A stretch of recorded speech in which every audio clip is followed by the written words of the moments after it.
Ladies and gentlemen, please give a warm welcome from Richplanet TV, Richard D. Hall.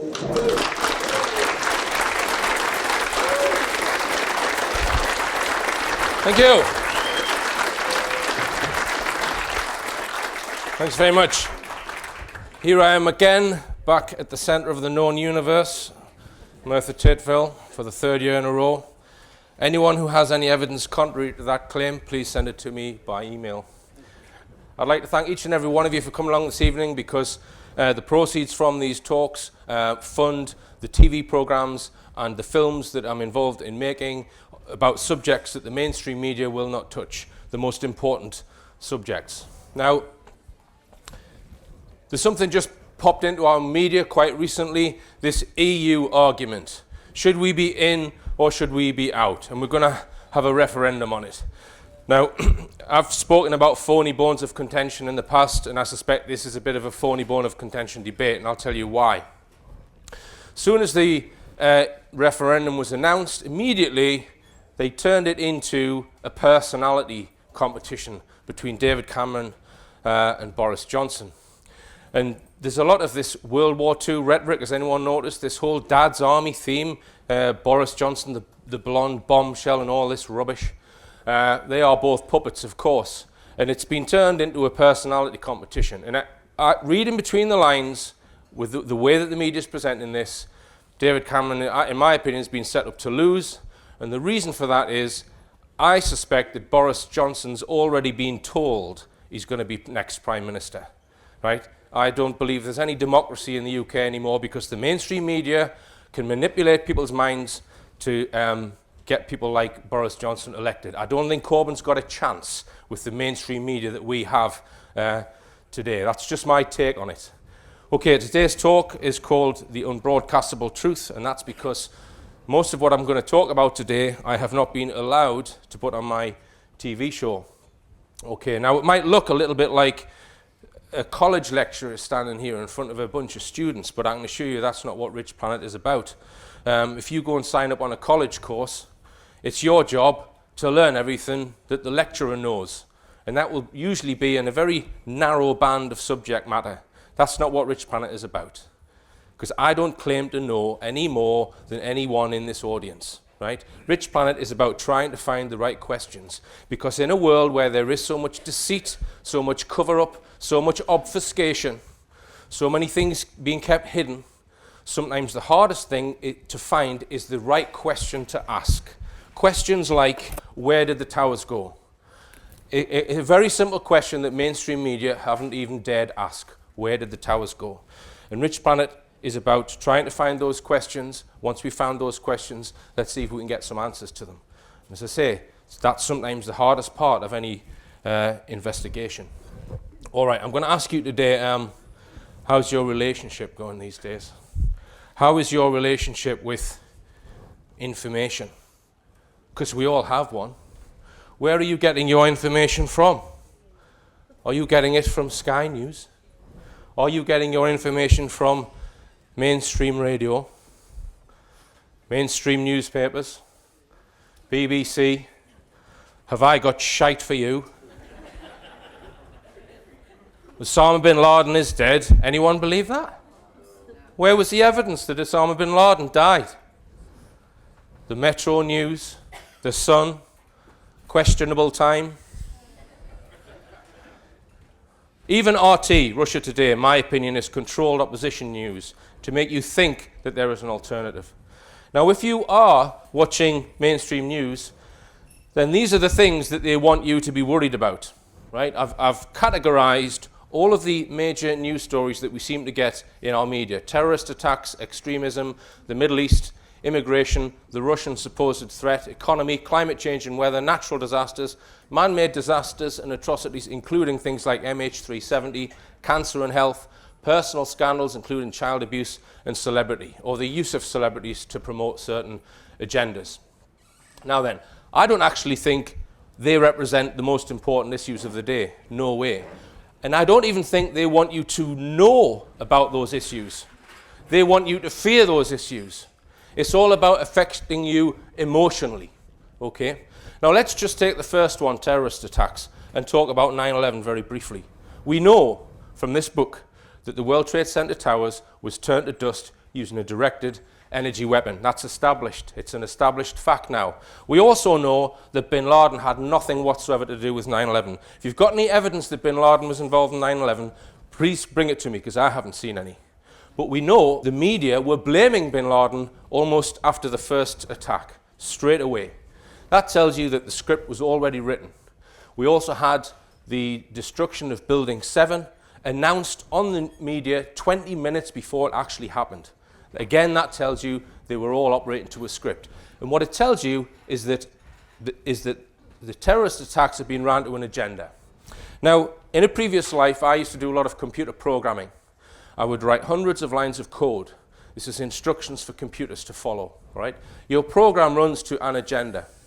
Now, in computing, there's a term called an event, or an event-driven interrupt. And this is what happens when something unexpected in the outside world happens, like someone switches a printer on, for example. Someone switches the printer on, the processor gets interrupted from its program by an event-driven interrupt. And it has to go and sort out the printer. It has to stop what it's doing and deal with that event. It then comes back to its program or its agenda. So the switching of the printer on is totally unexpected, whereas the program is something that it's doing continuously. Now, all of these issues, when they first appear in mainstream news, they are always sold to you as an unexpected event. But as I've just pointed out with the terrorist attacks, they're not unexpected events. My opinion, they are all being driven by an agenda. In other words, they're planned weeks, if not months, or even years in advance. And I think that's a very important question whenever there's a new mainstream news story comes on the TV or in the newspapers. That's the question you should ask. Am I buying this, that this was unexpected to everyone concerned? Or do I think there's a group that has planned this perhaps weeks, months, if not years in advance? Because I suspect all these things, you can apply that, driven by an agenda, not driven by random events. Even natural disasters.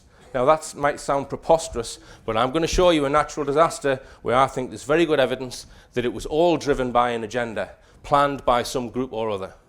Okay, now there is one issue in our media, and it's been in our media for nearly 9 years, that I believe was an unexpected event, and that is the Madeleine McCann issue. But I'm not talking about the abduction of a little girl, because I don't believe Madeleine McCann was abducted. I believe Madeleine McCann died on the 29th of April 2007, and I believe that was a completely unexpected event that the establishment has been trying to cover up for 9 years now. I made a film all about this 2 years ago, Buried by Mainstream Media, The True Story of Madeleine McCann. And in that film, one of the main pieces of evidence that was discussed was the cadaver dog evidence, because the British police sent 2 cadaver dogs to Praia da Luz to search the McCann's apartment. Eddie, the cadaver dog who searched the McCann's apartment, alerted to the past presence of a human corpse behind the sofa in the McCann's apartment. Eddie, the cadaver dog, alerted to the past presence of a human corpse in the McCann's bedroom. Eddie, the cadaver dog, alerted to the past presence of a human corpse on Kate McCann's clothes. Eddie, the cadaver dog, alerted to the past presence of a human corpse in many other locations associated with the McCanns. Eddie, the cadaver dog, did not alert to the past presence of a human corpse in locations not associated with the McCanns. And the dog searched every other apartment in that block. Okay? I believe that body belonged to Madeleine McCann, as do thousands of other people. All right? Now, one of the main reasons why I made this film is because I got sick of having my intelligence insulted, walking into the supermarket, seeing lies on the front page of every single newspaper about Madeleine McCann, because I know the facts about this case. The mainstream media are still lying about Madeleine McCann. Here's a front page article from the Daily Express from the 29th of April last year. It says, Maddie detective did lie about death cover-up claim. This is a 100% lie, an outrageous lie. How do I know that? Because the Daily Express were forced to apologize about their lie. Here's their apology. took them over 7 months to apologise, and we've got Tony Bennett to thank for getting this apology. On the 29th of April, we published a headline on the front page which said, "Maddie Detective did lie about death cover-up claim. We would like to make it clear that there was no determination by the Portuguese court that Mr. Amaral lied." A year later, I made a second film called The Phantoms, which looked at claims that I would call bogus claims of somebody being seen carrying a child away from the apartment. This is a 3-hour evidence-based documentary. And on this year's tour, I'm launching a third film all about the Madeleine McCann case, entitled When Madeleine Died, ? Now then, just to explain what this new film is about.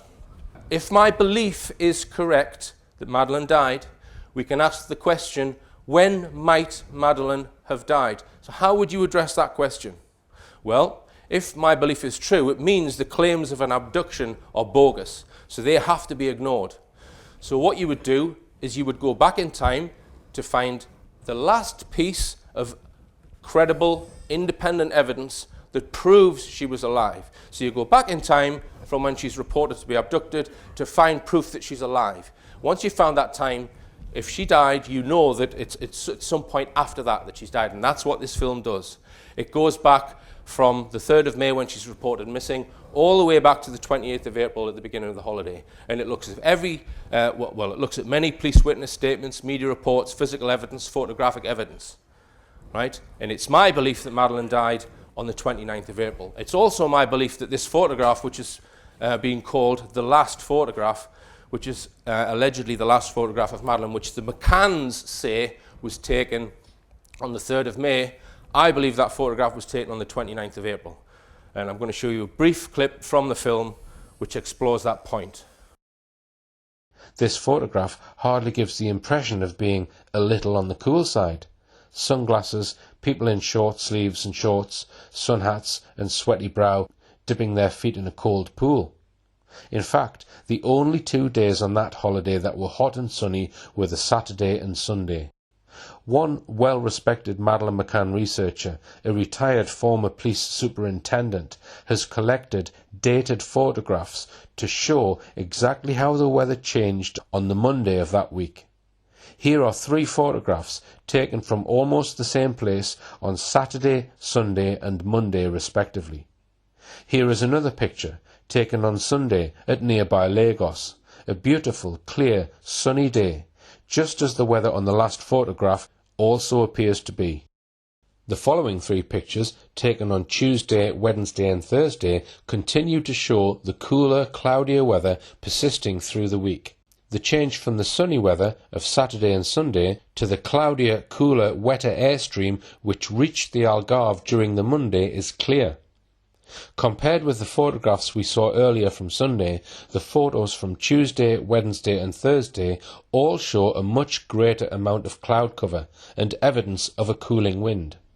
An ex-RAF man, now an expat living in Praia de Luz, kept daily weather records.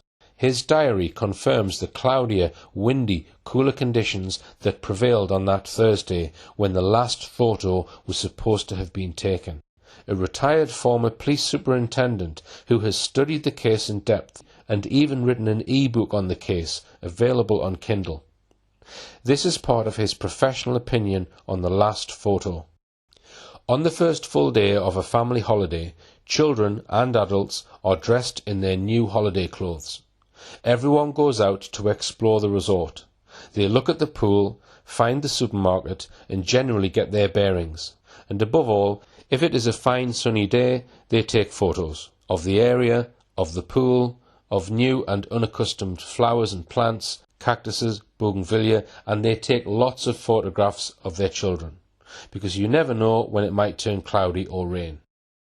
Add this known behaviour to the weather reports and consider these existing photographs, and then add the relative ease with which the date can be altered on a digital image, and we may surely be forgiven for beginning to suspect that the last photo is not as it is being presented. Both Saturday and Sunday, the only 2 warm and sunny days that week, seem the probable days on which the last photo was taken. But the McCanns and their friends did not arrive in Praia de Luz until 3 p.m. on the Saturday, which rules out that day. We are forced by the available evidence to deduce that the last photograph was probably taken at lunchtime on Sunday the 29th of April. Moreover, the retired former police officer goes on to make these very valid points. Again, I quote, "If, and only if this is correct, it gives rise to some serious concerns. The last photo may be a forgery. In English law, a forgery is any document that tells a lie about itself. It purports to be something it is not. In this case, a photo taken on Thursday the 3rd of May, the day Madeleine was reported missing. If the EXIF metadata showing the time and date had been altered, then a serious offence has been committed of attempting to pervert the course of justice. The person who altered the time and date would be involved. Any person who says it was taken on that date would also be involved. Any person who handled the photograph, the camera, or the memory chip might be involved. The person who knowingly put this photograph into the public domain would very clearly be involved.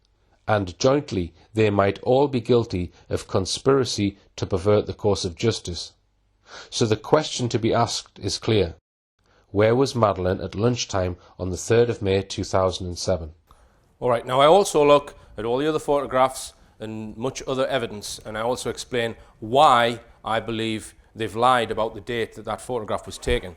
Now, you can get the full 4-hour-long film for 15 quid today or online for 20 quid, but it's going to be uploaded for people to watch free of charge onto the internet soon. And I am giving permission for anyone to copy these DVDs and pass them to whoever they want. My intention is not to make money with the Madeleine McCann issue. And interestingly, I'm launching this film on this tour, in the first full week of my tour, when I'm launching this film, on Monday, the 15th of February. Here we go. Kate, Madeleine's still in Algarve. Boom. There's no coincidences, folks. They're worried about these films, for sure. All right. Now, I just want to make a point about mainstream media, because many people new to this information will be thinking, well, hang on, why have I been told this stuff in the mainstream media, that she was abducted? An absolute lie, in my opinion. Now, let's just look at some of the key milestones of the case. The 3rd of May 2007, she's reported missing. The 7th of September, the McCanns were made suspects. But less than a month later, Gonçalo Amaral, who was the detective in charge of the investigation, who made them suspects, he's kicked off the case. And I believe he's kicked off the case due to diplomatic pressure from the British government and other agencies. The Alguido status was then lifted the following year. So that month, September 2007, was a very sensitive month. And that's when we had story after story, pro-McCann stories in our mainstream media, many of which were fabricated. Okay. Now, in the absence of a criminal trial, okay, because I believe there's more than enough evidence to bring criminal charges in this case, but in the absence of that, when you get rumours in the media and that kind of thing, they know there's going to be some form of trial by media. In the absence of a real trial, you get a trial by media. The thing about a trial by media is there's no such thing as a fair trial by media. There's no jury, there's no judge, there's no barristers, there's no process, there's no rules. How do you win a trial by media? The only way to win a trial by media is by using money and power. And that's what I believe has happened in this case. Let's look at the money aspect first. Here's a quote from Lord Bell, and this comes from the book on the left there. He's Thatcher's former advisor, chairman of PR giant Bell Pottinger, a close ally of the Murdoch empire, right? This is what he is alleged to have said. I'm not really interested in what the McCanns think, because the McCanns paid me £500,000 in fees to keep them on the front page of every single newspaper for a year, which we did. Now just think about that. This one guy can be paid 500 grand and he can influence every single newspaper's front pages for a whole year. And we're supposed to have an independent media. This is the kind of thing that should be being discussed at the Leveson inquiry. The Leveson inquiry, which was just a psyop to make you think the media is being brought to book. So what do you think he does when he gets this 500 grand? Ring up all the newspapers and get his shills at those newspapers. Oh, your 80 grand's on the way. It's disgusting. We don't have an independent media. And that one quote proves it.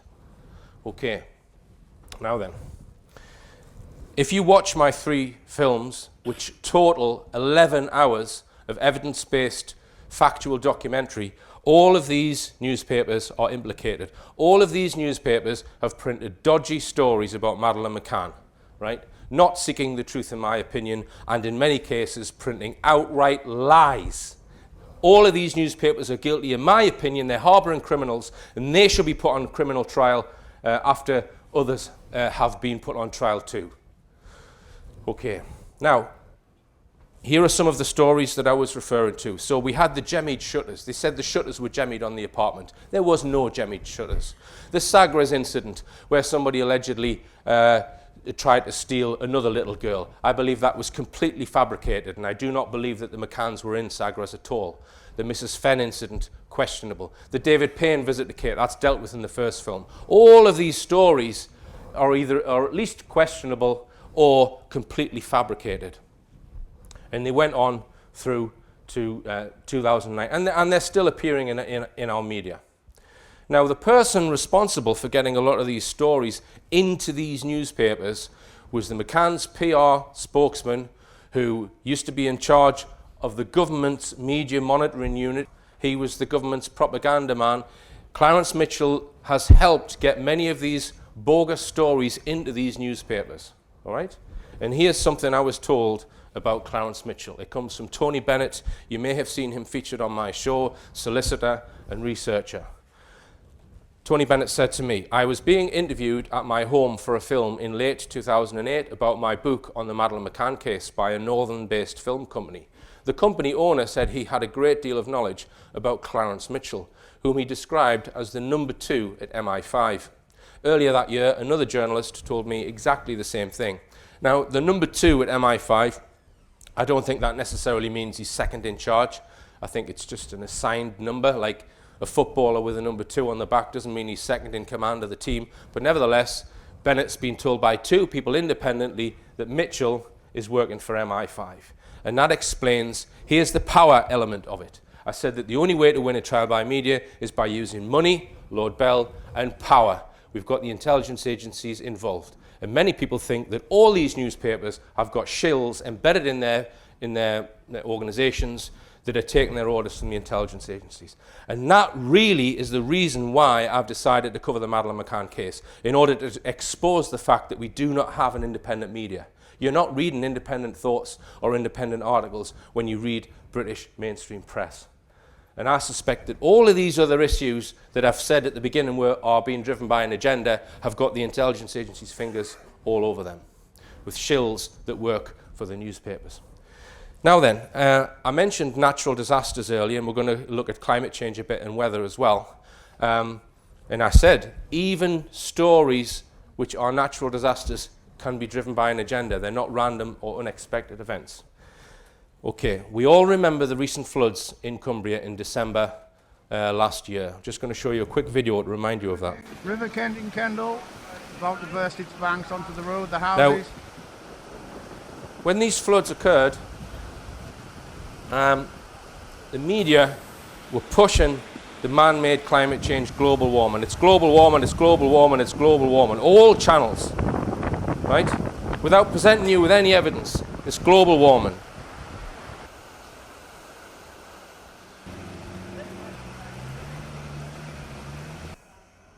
Now, I was very interested in this story because I'd already covered the issue of flooding in West Cumbria in my film Patsy Driver.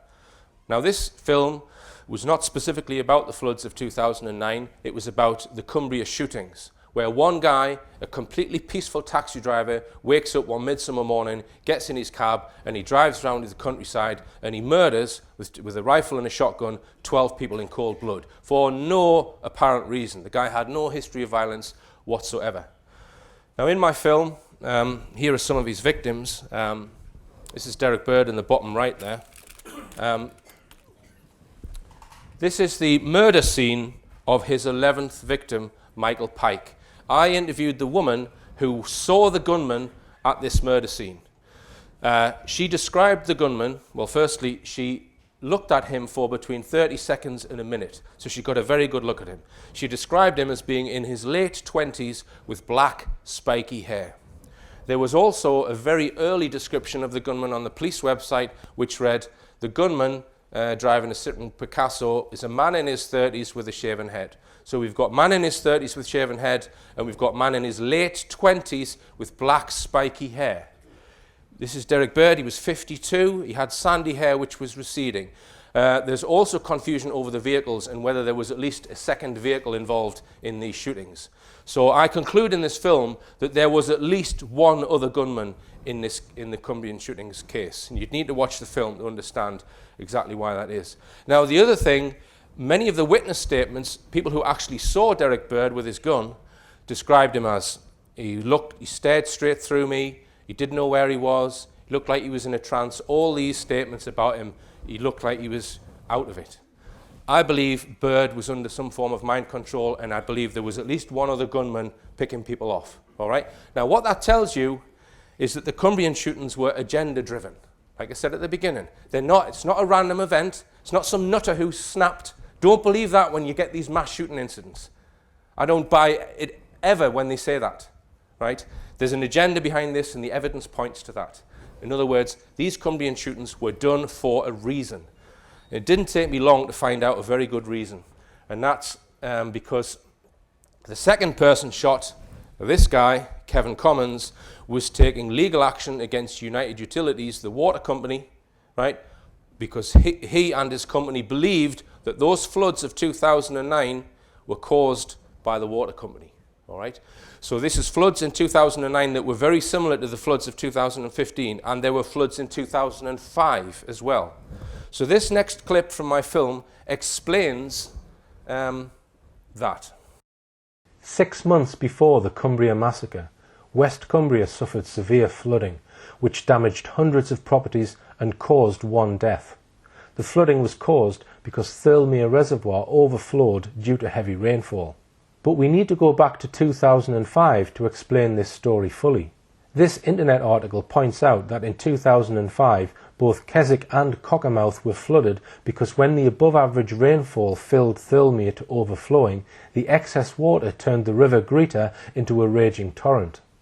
Apparently, in 2005, United Utilities, which owns Thirlmere Reservoir, was first asked to lower the water level during the autumn so that there was additional capacity to hold the winter rains coming off the Lake District fells.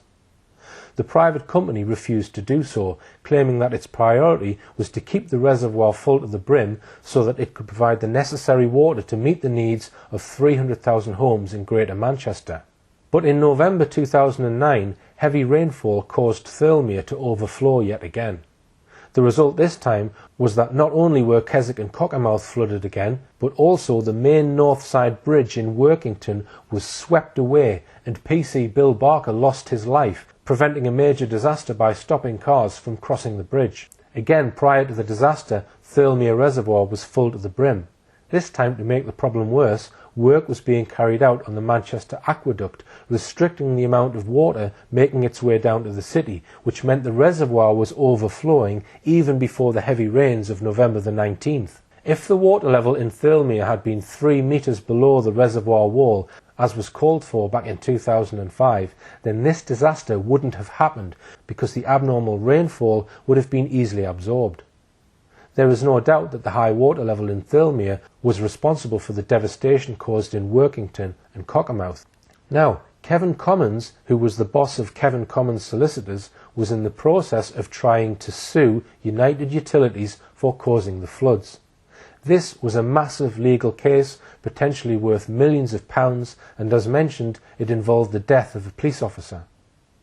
This news article explains that Kevin Commons contacted 150 people affected by the floods. It states all are interested in joining a mass legal action for compensation. This is a letter I have obtained written by Kevin Commons Solicitors to United Utilities, pointing out the possibility that United Utilities could be to blame and inviting United Utilities to make a pre-action disclosure, asking them for flood prevention plans, reports and recommendations made to the company by supervising engineers, maintenance records, water level records, and information about when pumps were switched on and off, etc., etc. I spoke about this in 2014. Suffice to say that if Kevin Commons' action had been successful, Perhaps the directors of United Utilities would have ended up in prison. This hypothesis becomes more interesting when one realises that the two most senior executives at United Utilities both resigned around the time of the Cumbrian shootings. The legal action was taken over by Marcus Nixon. Marcus Nixon was investigated for fraud in 2013, and eventually the legal action was dropped. So imagine what might have happened to United Utilities and their bosses if Kevin Commons had not been murdered by Derek Bird. In my opinion, this seems a far more likely motive for murder than the ones attributed to Derek Bird.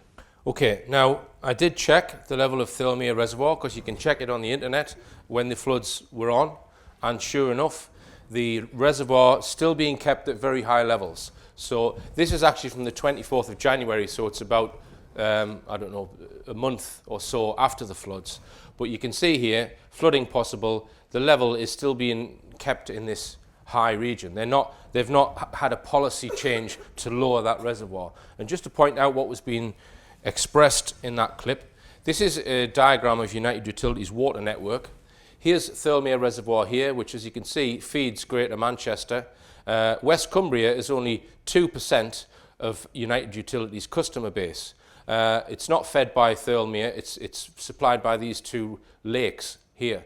So the point being made in the clip is that if this reservoir is kept a lot lower than it normally is, rainwater which falls on these Lake District fells in the autumn could be soaked up by this reservoir eastwards rather than going westwards and flooding all these towns. Okay, that's the point being made in that clip.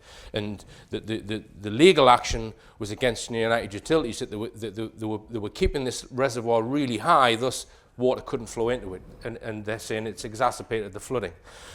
Now there is a recent project being awarded to build an aqueduct to supply water from Thirlmere Reservoir to West Cumbria, but as far as I'm aware, this is nothing to do with flood prevention, right? It's just to supply water to West Cumbria from Thirlmere, and it's due to be completed in 2022 at a cost of £85 million.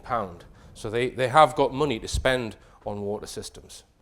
This is the recent floods, a road which flows past Thirlmere Reservoir, which had landslides on it. And I've had emails from people who live in that region, and they are convinced that these landslides are United Utilities' fault.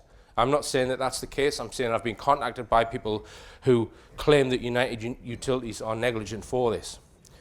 Now, we always hear the rhetoric about flood defences when these floods occur, and I always cringe when I hear that, because speaking with language like that to me suggests the problem's already occurred.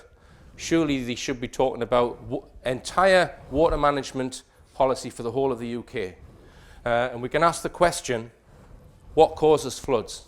Well, the West Cumbria floods were caused because rivers burst their banks. Why do rivers burst their banks? Rivers burst their banks because the volume of water flowing through them is too high for the capacity of the river. Right? Now there's two direct ways you can stop that. The first is to build up the sides of the river all the way down, increase the capacity of the river. The second is to reduce the amount of water flowing through it. And you can do that by diverting the water further up into large containers, or making the rivers flow through large containers called reservoirs, right? They are fairly expensive to build, but it can be done and it will stop the flooding. Because when you get heavy rain, some of the water goes in the reservoir, some of it goes down the rivers, and then when it stops raining, you let the water out of the reservoir. It's not rocket science. Okay. Now I'm just going to show you some water management projects from around the world. This is the Panama Canal, which connects the Atlantic Ocean to the Pacific Ocean. Here's some pictures. Look at how this water is being held back by these massive lock gates. So this is a video of a ship which is passing through the Panama Canal. Just look at the way the water is being controlled and managed by these massive lock gates.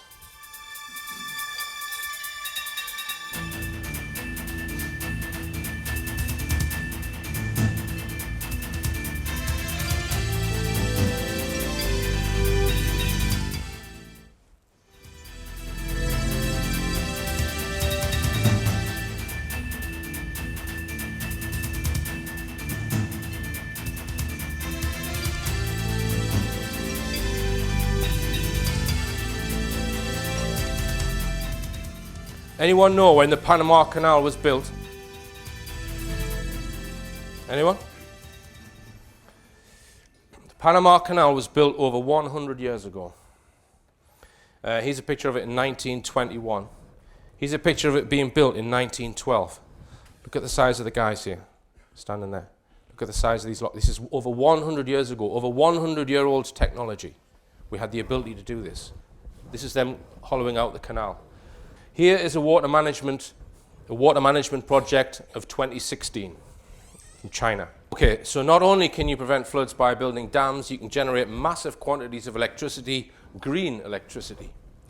All right, let's now have a look at a mainstream news clip from the time of the floods. Indicates that in future we could see drier summers but milder, wetter winters. There's a warning too, there could be more flooding in the future. Hannah spoke to one expert earlier.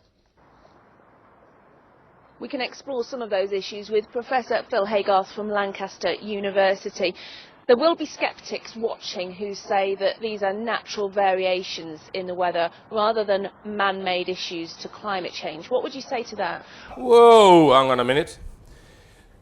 It's either natural variations in the weather or man-made climate change, Professor.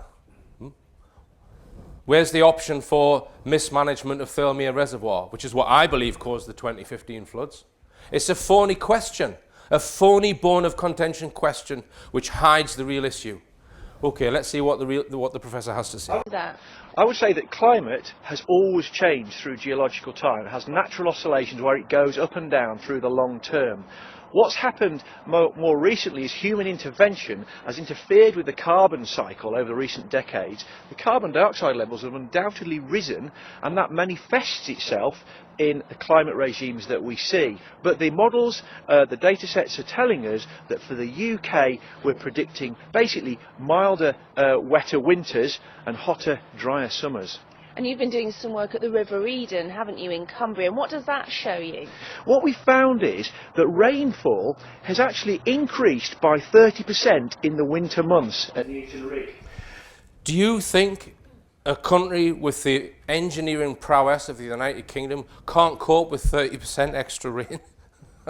But also, if you use the models and use the models to predict what would happen at Newton Rig looking forward to 2050, they're also showing that in the winter months we're going to get an increase in precipitation might be increased by about 15% in the winter. In the summer months, actually, it's going to get drier. It's going to reduce. We're going to get this winter, warmer, wetter winters, and that's going to be quite troublesome for flooding, really. And we've been working with the farmers to try and manage the landscape and slow down the water flows to try and help reduce impacts on the river. Okay. Now then, something tells me they're not quite treating this problem seriously enough. And we always get this, don't we? Yeah, grown a bit more. David Cameron puts his wellies on and says things like, well, we're arranging more sandbags to be sent. There's the man in Cumbria in his house up to his waist in water, but it's okay because Cameron's going to get more sandbags. And why has that police officer got that look on her face? Maybe that's to do with pigs, I don't know. Okay. And we had the boss of the Environment Agency resigned over these floods because he'd been holidaying himself in some sunny country. But don't let your anger be dissipated with stuff like this, because that's what they want. He's a scapegoat, and they want you to be angry at him because you think it's his fault, and then you get on with your day, yeah? It's theatre and distraction. Ignore him. He probably knows bugger all about what really happened. People say it's down to funding, or we can't possibly fund all of these massive projects to prevent flooding. Really? Really? This is the Sage Music Centre in Gateshead, near where I used to live. It's a state-of-the-art building. It's got massive concert halls in there. You can go and listen to your violin concertos, and it cost £70 million to build, funded totally by putting your pound on the National Lottery. They built this state-of-the-art building. In fact, last year alone, in one year, the National Lottery took in £7,277 million. You can't even imagine that amount of money, can you? £7,277 million. Now, If you're getting your house flooded every 5 years, right, what's more important on the hierarchy of needs? Yeah? You can see my point. It's not down to funding. That figure there, 7,277 million, you could build several reservoirs with that. No problem, right? So it's not down to funding, is it? You might say it's down to wrong priorities, but it's not down to funding. We can definitely afford to prevent these floods. And notice, I'm not getting sucked into the argument about climate change, right? That's an argument for another day, and it's a highly questionable argument. But I'm not even going to give a hypothesis on it in this talk. So whether man-made climate change is real or not, the floods could be prevented by building high capacity water systems. Fact. The Cumbria water system problem has been public knowledge since at least 2005 when they had the floods. It hasn't been addressed. There was a major legal challenge to the water industry in Cumbria in 2010, which suggested the floods of 2009 were a direct result of the high level of Thirlmere Reservoir. Don't let anyone tell you it's global warming, folks. It was because of the high level of Thirlmere Reservoir, in my opinion. This challenge was thwarted possibly due to the murder of the solicitor who was taking that legal action. It's not a funding issue. Don't let anyone tell you that either. It might be defined as a priority issue. Now, what might you be forgiven for concluding once you know all that? You might be forgiven for concluding that these floods are being caused deliberately, or at the very least, being allowed to happen. And I'm going to come on and expand on that a little bit later in today's talk. Okay. Notice also I haven't mentioned weather modification technology. In 1976, the United Nations passed laws which made it illegal to modify the weather for hostile purposes. Right? They didn't pass any laws to modify the weather for peaceful purposes. So they've had the technology to change the weather since at least 1976 because they passed laws on it. Right? So feasibly, the weather could be modified to prevent flooding or exacerbate flooding. That's another issue that mainstream media will not touch. And if you read Dr. Judy Wood's book, there was weather modification on 9/11. Hurricane Erin was an artificially generated hurricane. It was steered up the coast and it did a right angle turn on the day of 9/11, just after the 9/11 attacks. Read the book if you don't believe that claim. Weather modification technology was used on 9/11. Okay, I've spoke a lot in the past about this guy. I'm going to come back to the floods a little bit later, but I just want to mention Yuri Bezmenov. Yuri Bezmenov was a KGB agent. He worked for the Soviets in the 1960s, and he was an agent of propaganda. So his job was to get his agents to infiltrate foreign countries' governments and media, smaller countries, plant false stories in their media with the intention of creating victimization, alienation, hatred, division, enfeebled masses, no loyalty, isolation, disunity, defenselessness, and less individual responsibility, a mistrust in justice, and uninformed myopia. I mean, the masses haven't got a clue what's going on. So all of these things, right, that the Soviets were doing to foreign nations in order so that they could then be taken into control by the Soviets, by communism. So they wouldn't just turn a country red overnight. They'd practice all of these subversion techniques on those countries. Now, Bezmenov defects to the West in the 1970s, and he starts giving lectures on all of these techniques. And I've said it in several lectures in the past that I believe many of what Bezmenov talks about is being used right here, right now, in the UK on you. And they're passing laws such as the anti-slavery law. That's not about preventing slavery, right? It's about screwing up society. And as are many of the stories in our mainstream media. Here's Yuri Bezmenov's subversion chart. So I did a survey recently on Richplanet to ask viewers what subjects they thought they were being deliberately antagonized over or confused over. All right, so here are some of the results that Richplanet viewers thought. Global warming and climate change, as we've just discussed. Channel 5 documentaries. Education, cancer, gender, immigration, ISIL, ISIS, or IS. So these are all things that people think that we're being misled on or we're being deliberately antagonized over. So I'm going to read out some viewers' comments. These are Richplanet viewers' comments.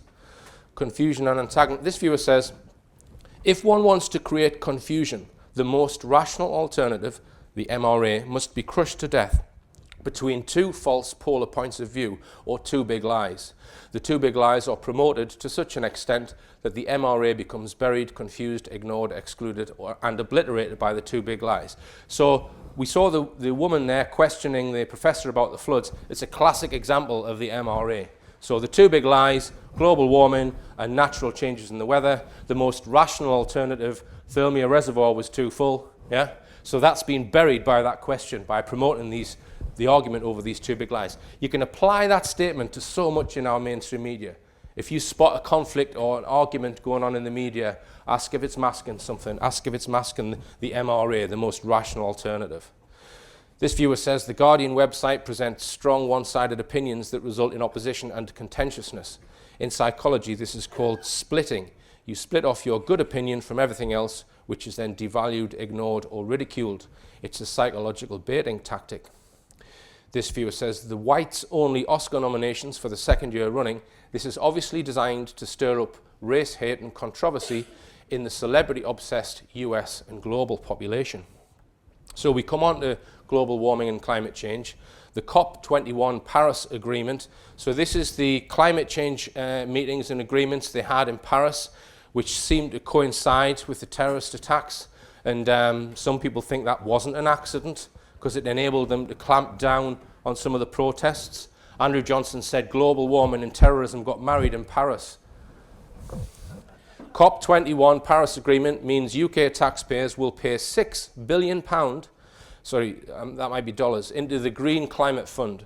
The GCF is allegedly a $100 billion black fund used for secretly buying up natural resources to create a global energy monopoly outside the control of governments. This can be used for extortion, subversion and demoralization of a country by refusing to supply an essential resource, or predatory pricing to create austerity. Unsurprisingly, this was the plot of James Bond film Quantum of Solace, where Skepta front group Greenplanet buys the water supply of Bolivia and then creates a drought to destabilize the government. The debate on global warming is a phony bone of contention used to enable billions of taxpayer money to be pumped into the Green Climate Fund for total control of the world's energy resources. And at those meetings, they committed the UK to pay £1.76 billion of your money into a pot that they're going to give to a quango, who are then going to dabble in developing nations and build various projects to do with global warming. Now, do you think that money is going to be spent totally altruistically? Do you think they're going to build a dam and a power station and then just say to developing countries, there's the keys, folks? Or do you think there's going to be some corruption in there? There's very little transparency with this Green Climate Fund. Now, here's the important question for me on this global warming issue. And remember, I'm not getting sucked into whether global warming is real or not. Let's just assume for 1 minute that it was real. Why does global warming need to be fixed fiscally? Why do you need to tax people to fix the problem? Because it's not a fiscal problem, is it? Global warming is quite a simple issue. It's CO2 going from there to there. That's it. That's all you've got to do to stop alleged global warming, right? Now, if I was to pass a law, all power generation companies are only allowed to produce X amount of CO2 for every megawatt of power they generate. You pass that law, all those power generation companies would have to introduce green technologies. Otherwise, they'd have their license taken off them, right? You could do the same with motor vehicles. So every person would have a quota of CO2 that they are allowed to produce while driving their motor vehicle. You can calculate that by the engine size and type and the mileage on your MOT. Simple calculation. They could add it to the MOT, right? So if you want to travel more miles, you have to get a smaller car or a motorbike or a bike, all right? And let's say you go over your quota, you get a driving ban for a year, all right? So you can do both of those things without taking a penny off anyone. And if you did that, levels of CO2 would go to whatever level they legislated at. You do not need to take a tax off anyone to fix this alleged global warming thing, right? So there's your motive right there, folks, for the floods. They're stealing all this money off you by pretending there's global warming, by artificially allowing these floods to happen. There's your motive right there. And you'll not see it in mainstream media. Okay, rant over. Channel 5 documentaries are a source of antagonism for many. Channel 5 seem to have been alternating their evening programming between programs about the super rich and people on benefits. Every possible permutation of Benefit Street, Christmas on benefits, dating on benefits, benefits on shite. Then there is also a whole raft of programs about the super rich.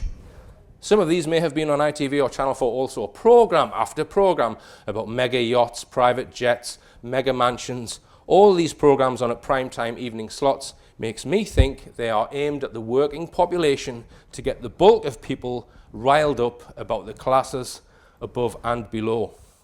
This person says, demonizing parts of society by using extreme examples and quoting them as common. Personally, I do get upset, but not for the reasons they assume. So they are antagonizing people in two ways, by making people angry because they believe everything they see, or make people angry because they know this is a pack of lies and see straight through the hideous propaganda they promote. Eamon and Ruth. Eamon and effing Ruth. The most hedonistic, materialistic tripe you will ever see. A perfect example of displaying the rich elite in all their glory. I thought it was obvious hate-mongering, like the flip side of benefits and proud. My neighbour reads the Sunday Times and drops their motoring magazine called Drive through my letterbox. In my opinion, it is deliberately, mind-numbingly demoralising, depressing, stressful and antagonistic. They review cars that only millionaires can afford and talk about cheap runarounds for £20,000. They are obsessed with creating worry and stress with items about strict new motoring laws and massive insurance premium rises. The magazine makes me feel physically sick. I can't read it. Hence the reason I use it to wrap my vegetable peelings in. I wouldn't even use it as toilet paper. So education, people feel, is being made deliberately antagonistic. The subversive bastards keep changing the curriculum and give the teachers more unnecessary work to do. They change the exams and qualification criteria. The school get rid of good teachers and replace them with inadequate ones. Cancer, this is a big one. Has anyone noticed that you can't go a day without having that word shoved in your face? Yeah? Ask yourself this question, why is that? Why do you think you cannot go to a supermarket or switch the radio on without hearing that bloody word? Now, the mainstream view would be it's because they're trying to increase awareness of it because they want to detect it early so they can combat it. Anyone believe that? No? Neither do I. Neither do I. Now, this viewer thinks it's because there's more instances of cancer because of Fukushima and other disasters, and they're raising the profile of it because we're getting more occurrence of cancer. I'm not sure I agree with that. So if you just think about cancer, I'm not a medical person, but if you just compare it with a virus, let's say, the flu virus, for example. Flu virus has genetics. It has DNA. It might have 2,000 genes of flu virus. Gets in your body, it multiplies. You can see them under a microscope, and you can kill them. So if you got the flu, you want to kill every flu virus in your body, and then you feel better. So it's easy to see it's something, an organism attacking you. Yeah? Cancer's not like that. It's very, very different. It's much more subtle, in my opinion. Every single one of you in this audience, you've got about 100,000 billion cells in your body. And as you're sat there, you're making new ones all the time, billions of them. When you make new cells, it copies them from previous cells. In that copying process, there's a tiny, tiny chance that it will make a little mistake. And there's a tiny, tiny chance that that mistake will be carried on to the next cell. And that builds into a tumor. Now, if you think about that first cell that goes wrong, right? The copying process involving DNA and RNA and what have you, it's at an atomic level, right? It's very subtle, involving fields in physics and chemistry. So you've got electromagnetic fields inside atoms or strong and weak nuclear forces. It's an extremely subtle thing, that first cancerous cell, right? Now, a lot of people think that the mind and the body are linked much more closely than medical science understands. That your mood or your outlook, your mind can affect your health, in other words. So is it the case that putting all this fear about cancer into the population, they're maybe doing some sort of experiment to see if the fear can actually have an effect on number of occurrences? Because it is down to probability. Can you affect the probability? If you look at some of these adverts warning you about cancer, they're like bloody horror films. I'd switch them off straight away. Ignore them. Okay? So there's something sinister about it, in my opinion. We come on to the biggie, gender. This is a big new one. Okay, this person says, I think Bruce Jenner transforming himself into a woman is definitely an example of mind control. To be clear, I am not prejudiced and don't really care about other people's race, religion or sexuality. Before Michael Phelps was regarded as the greatest Olympian, Bruce Jenner was the guy. So he's a top decathlete in the 1970s. Frank Maloney, the boxing promoter, now calls himself Kelly. All were stereotypical male role model types in very masculine professions, and now all three are women. Something going on here. So this person is saying that this whole phenomenon of more and more people seeming to want sex changes is being steered from above. That's what this person is suggesting. This viewer says, I was particularly interested in your comments on the trans agenda. So to test the ignorance of the trans community, I entered into a thread on a transgender website. The comments highlight that although we hope people are waking up to the destruction of the family, it's not happening quick enough. Now, in the interview with Neil Sanders, we mentioned gender, and I said that if more people go for sex changes, it's going to create a very lucrative industry for someone. This viewer says, although I agree there is a commercial potential, that may not be the only reason. So much seems to be driven by the Kabbalistic agenda. Fundamental to that is sex magic. The transsexual androgyne is regarded as the highest desirable state of sexuality because it represents the perfect yin-yang blend of the male-female, the final path on the tree of life, path 21. Represented as the final step to materialism is represented by an androgynous figure stepping through a laurel wreath. David Bowie's stuff is full of Kabbalah, and his representation of the sexually ambiguous figure, lightly clad in silks, is pure Kabbalah. I realise that this sounds to you like mumbo-jumbo, and it may well be so, but it is absolutely fundamental to the religion of the bad guys. So what this viewer is saying is that the Kabbalah, which I understand predates religions, and in that set of beliefs, they say that before man and woman existed, there was an androgynous figure that was half man and half woman, we see presented there. So this viewer is saying that the global elite, whoever they are, who make all this propaganda and do all of these psyops or whatever they are, they're into this stuff, and it's one of their programs. So this is the Jewish androgyne Adam Kadmon, who does look a bit like Bruce Jenner. Now, this is a magazine called Famous. So this is what you get free with The Sun on Sunday. So it's a Rupert Murdoch publication. It's been read by millions of people and millions of young people. So this is an article from January the 24th this year entitled Born Identity, The Rise of Gender Fluidity. Girl, boy, a growing number of people say that they are neither. Welcome to the gender revolution. So the article goes on to say, Miley Cyrus started a groundbreaking conversation about the way gender is viewed by mainstream society. I don't like the labels boy or girl, she told America's Time magazine. I'm just equal. It has nothing to do with any parts of me or how I dress or how I look. It's literally just how I feel. Miley went on to describe her gender as very transient. So they're using fake heroes and role models to promote this to young people. Gender fluidity is a relatively new term. So there are no statistics as to how many people identify this way.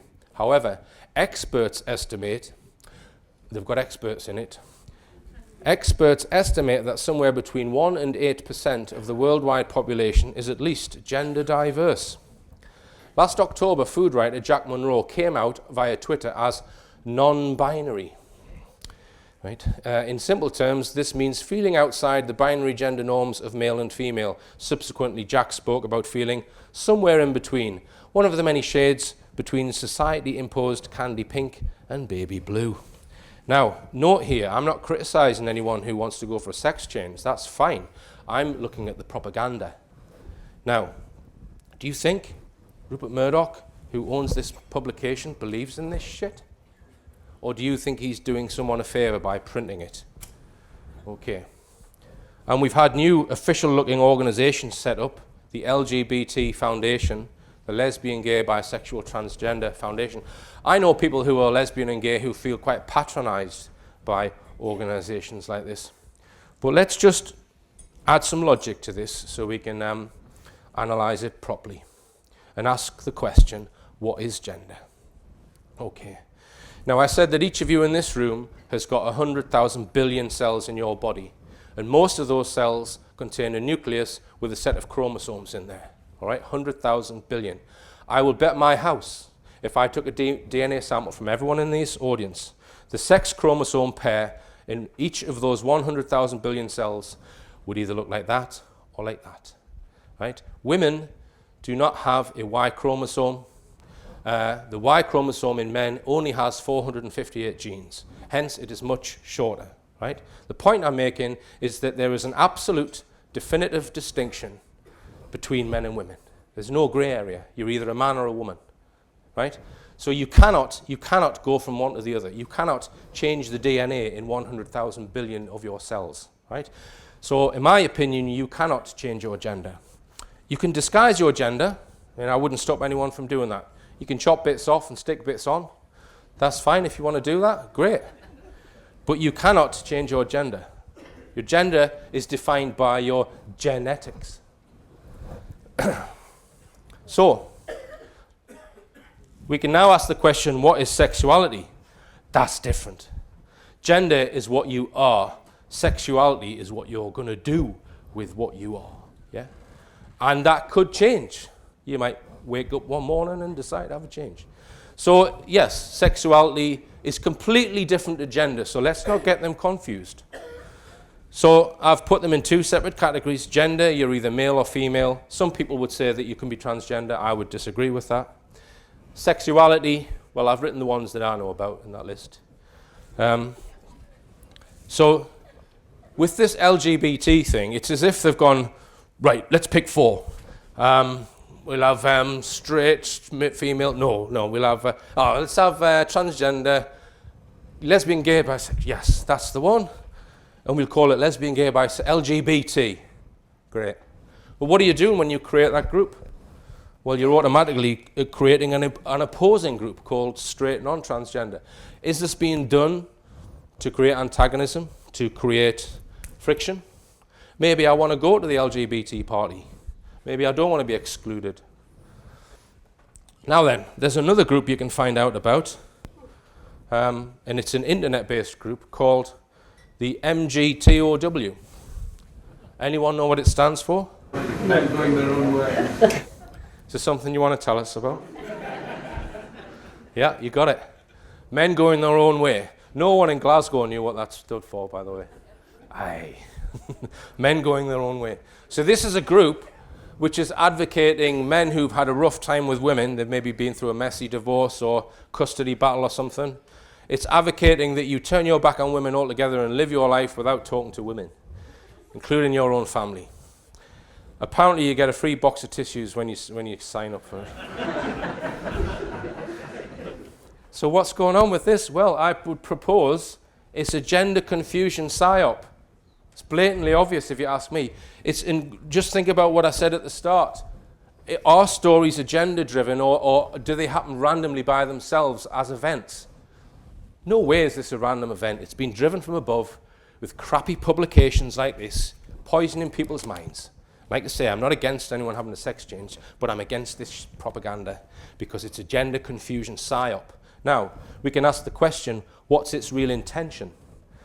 We've just got to look at Yuri Bezmenov's subversion chart and ask what area on there might be affected most. Well, there may be certain areas affected, but I would suggest the family and society. I suspect, let's say 5% of the population, someone who's married with children decides to have a gender operation. I think that over a long period of time is going to have an effect on society. Like I say, I wouldn't criticize anyone who wants to do it. It's up to them. Okay, immigration is the next area where people feel deliberately antagonized over. And by the way, just to go back to the gender thing, Someone came up to me at one of the other talks and said that at her 7-year-old school, they were asking her 7-year-old child whether they wanted to be male or female. So they put the propaganda into schools as well. And I was driving between one of the venues as well. There's a program on Radio 4 about some composer, and it was all about the fact they'd had a sex change. Okay, immigration. This viewer says, big philanthropy. These are organisations that tell the UK government what to do. Organisations like the Open Society Foundations, who have control over academics and media, and in some countries have obtained political power that qualifies them as shadow governments. The immigration crisis, that would be the work of the OSF. Great job, guys. So this viewer is saying that he thinks the immigration crisis has been deliberately engineered by such groups. I think that if you look at the numbers of European nationals that have been encouraged to come to the UK, around 300,000 per year, and then look at the National Gutter Press's headlines about how this is not wanted, then look at the present UK's promise to reduce it to tens of thousands, we see a designed conflict here. So they're saying it's not happened by accident, this argument over immigration. I haven't come to the conclusion on my own that all Muslims are terrorists, but that all terrorists happen to be Muslims, but I've learnt this from UK television, only to be told by the BBC News that we are quite happy to let them into the country, without question, and anyone that questions this is not welcome into the UK. What's the agenda here? So again, this person's saying that the whole thing's been manufactured deliberately to create antagonism. This is about Nigel Farage. I've been watching his speeches in the EU Parliament videos on YouTube for several years, and his performance have always been impressive. In fact, initially I was even led to believe that here was an anti-establishment figure actually ruffling feathers and exposing the corruption in the EU. He used to focus a lot on the fact that the EU make most of our laws, the EU Commission not having had its accounts signed off for 20 years, the fact the UK is a net contributor, etc. Then something happened. After this event, I noticed a stark change in focus of UKIP and Nigel Farage. Instead of exposing corruption within the EU, he started shouting about Britain's open door policy and mass immigration. In more recent times, you don't need to be told, this rhetoric has become louder and louder. Now UKIP are regarded as a one policy party fighting the evil immigrants who now conveniently have morphed into Daesh, IS, ISIS, Mickey Mouse, ISIL. UKIP are now stirring up antagonism in the UK over mass immigration. The takeaway is that immigrants are to blame for all our woes. The EU question is now in the backseat. So whenever you feel your temperature rising or you're getting annoyed about something that you're reading in the media, take a step back and ask, has that all been set up to affect me emotionally in that way? Is it being constructed? Now we move on to ISIL, ISIS or IS. This viewer says terrorism is another confusing subject for me. The inhumanity is way off the scale for me to the point that it feels not human. I cannot identify with it and it causes me inner conflict. I cannot shake the feeling that something else is at play here, and I'm not just talking about false flags. I feel very frightened by all the examples of just how worthless human life is to these killers and murderers. And that should fill us all with dread. And what is more frightening is that people seem to be oblivious to the enemy within. We are like sitting ducks, and I just want to scream in sheer frustration and horror. This viewer says, giving the name to the same thing a number of times, like ISIS, ISIL, Daesh, moderate rebel, etc., confuses the brain to thinking it sounds so complicated, when in fact it's the same thing. The 3 missing schoolgirls or jihadi brides, depending on your point of view, who ran off to Syria, there's something so suspicious, so rotten about every aspect of this story and its coverage in mainstream media that it desperately needs someone to give it the old critical eye. And I have received a further email from this viewer who claims, I haven't managed to verify it, but he's claimed that a playwright wrote a play all about this story from the girl's perspective. Not sure whether he communicated with them, but apparently the police got involved, I'm told, suppressed that play, and then they got another playwright involved to write it from the government's point of view. Okay, now President Putin recently made some comments about ISIL, ISIS or IS on RT. I'm just going to show you this video clip of Putin saying what he thinks IS is. Президент Обама упомянул об одной из угроз – это ИГИЛ. Ну а кто помогал вооружать людей, которые в Сирии боролись с Асадом-то? Кто создавал благоприятный политический информационный климат? Кто подталкивал к поставкам оружия? А вы чего, разве вы не понимаете, кто там воюет? Там воюют наемники. В основном. Вы знаете, что там платят деньги? И они воюют там, где платят больше. Вот они вооружились, им платят определенную сумму. Мне даже называли эти суммы, которые им платят. Они там воюют уже с оружием, все, у них уже не отнимешь. Потом выяснилось, что в другом месте чуть-чуть начали побольше платить. Они там туда перетекут. Вот они захватили месторождения нефтяные, там, скажем, где-то в Ираке или в Сирии. Нефть начали добывать. У них эту нефть покупают, транспортируют, продают. Почему санкции не накладывают на всех, кто это делает? А что, разве Соединенные Штаты не знают, кто это делает? Это разве не их союзники этим занимаются? У них что, нет силы, возможности повлиять на своих союзников? Или они не хотят влиять? Зачем они бомбят ИГИЛ?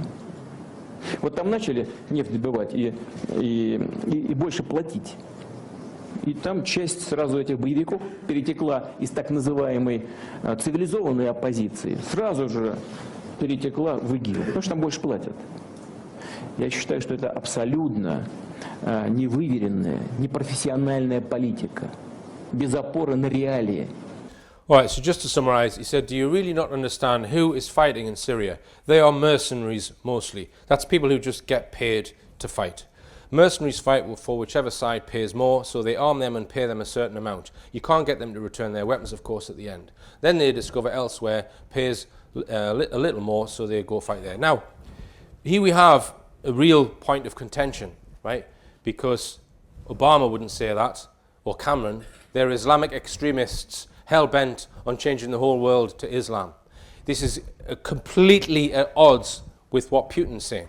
Now, I'm not saying that you should believe Putin any more than you believe Obama, but we've got a clear bone of contention here, not a phony bone of contention. I speak about phony arguments, and this is a real bone of contention. I know that Obama and Putin are both probably puppets, right? But it's still a bone of contention. And if we had anything other than a totally hapless, useless mainstream media, this bone of contention will be all over our front pages. What is ISIS? Why is Putin saying this? And he also alludes to the funding aspect, because I find that very interesting. If ISIS is what they say it is, who is funding them? Lady at the front there said America. But our mainstream media haven't bothered to go over there and try and expose who is funding them. I mean, if just think about compare it with the Second World War, right? And the Nazis, right? You've got years and years, in order to create a force which is going to, let's say, compete militarily on a world stage, it takes years. You need people growing the food, you need people making the arms in the factories. What have they got? A bit of oil? Who is helping this so-called ISIS? And I was quite interested, I mentioned there the funding of the Nazis, because I started looking into this whole issue of who funds who in these global conflicts, and I came across this guy, Anthony C. Sutton, who I hadn't heard about before. Anthony C. Sutton was an academic who worked at the Hoover Institute in the 1960s, and he had access to the Nuremberg files. These are the papers from the Nazis from the Second World War, and he was able to access all sorts of information which has never been published, and he's put it in a few of his books. I'd not seen this interview before. This is from 1980, right? And just listen to what he talks about, what he saw in the Nuremberg files about the funding of the Nazis. So the reason I'm showing you this is, unless you know who is funding the supposed enemy, how can you possibly have an opinion on it, unless you know that? One of the most prominent Americans concerned with financing Hitler was Henry Ford. In fact, Henry Ford received a medal in 1938 for his assistance to the early Nazi Party. Then, of course, Hitler had his attempted push in 1923. He went to jail, and then would begin another era in the rise of Hitler. Right, and of course he eventually came to power in 1933 by the electoral process. What about the financing of Hitler's electoral activities in 1933? This I can trace, I have traced it very exactly. I discovered amongst the Nuremberg records a series of bank transfer slips to the Delbrück-Schickler Bank in Berlin to an account which was under the control of Rudolf Hess. And this was the fund that was used to finance Hitler's access to power in March 1973. And amongst the corporations that transferred money to Hitler, I find not only R.G. Farben, which is quite widely known, but also German General Electric, AEG, which is under the control of General Electric in the United States, or was at that time, and companies like Osram and... Now, what was the tie-in between Osram and General Electric? The tie-in was a share tie-in. International General Electric in the United States had controlling interest in German General Electric and also through share interlocks, a controlling interest in Osram in Germany. So then we have Ford and we have General Electric helping to finance Adolf Hitler's rise to power. Were any other large American corporations involved? Very definitely. Standard Oil, through its technical association with I.G. Farben, for example, Germany could not have gone to war in 1939 without tetraethyl. You need tetraethyl to raise the octane value of aviation gasoline. Germany had no means of doing that. This was developed in the ethyl laboratories in the United States and transferred to the Germans. Standard Oil came up with the hydrogenation idea, which was very essential for Germany in the 1930s, because to raise the quality of its gasoline for aviation purposes. This was transferred to the Nazis. And ITT, for example, International Telephone and Telegraph, was very intimately associated with the Nazis through Dr. Schroeder, who was head of the ITT subsidiaries in Germany. And ITT controlled companies which made not only electrical instruments, but also the Focke-Wulf plant, which made airplanes, fighter airplanes. So what you're suggesting then is that American corporations were helping to finance the German industry that was building up the war potential? American corporations, only a few, not many, financed Hitler through their subsidiaries. They transferred technology. They transferred material assistance, for example, stocks of tetraethyl before the Germans could manufacture it under the joint manufacturing agreement with the United States. And also they financed this. For example, Standard Oil financed in 1933 the development of the gasoline industry in Germany, which was needed to fight World War II. And that's a very interesting point. Could you go a little bit into the background of where Germany got its oil to fight the Second World War? Because certainly Germany doesn't have oil resources. Germany does not have oil resources, that's true. It used in World War II synthetic oil, which it got from coal. And the basic technical processes for the development of oil from coal came from the United States, essentially from the Standard Oil laboratories, which had this technical assistance agreement with I.G. Farben. And of course I.G. Farben contributed something like 60% of the explosives needed by the German Wehrmacht, probably about 40–50% of the gasoline needed by the Wehrmacht and by the German Air Force, the Luftwaffe. Basically what we're seeing then is American industry helping to provide the technology, helping to provide the finance, helping to provide the material that is going to allow Hitler to create his war machine. Yes, that is correct. That is correct. Now, could you tell us a little bit about the Kepler Fund? The Kepler Fund was also known as the Konto S Fund. It was what we might call Heinrich Himmler's personal slush fund. He used it for his own personal projects.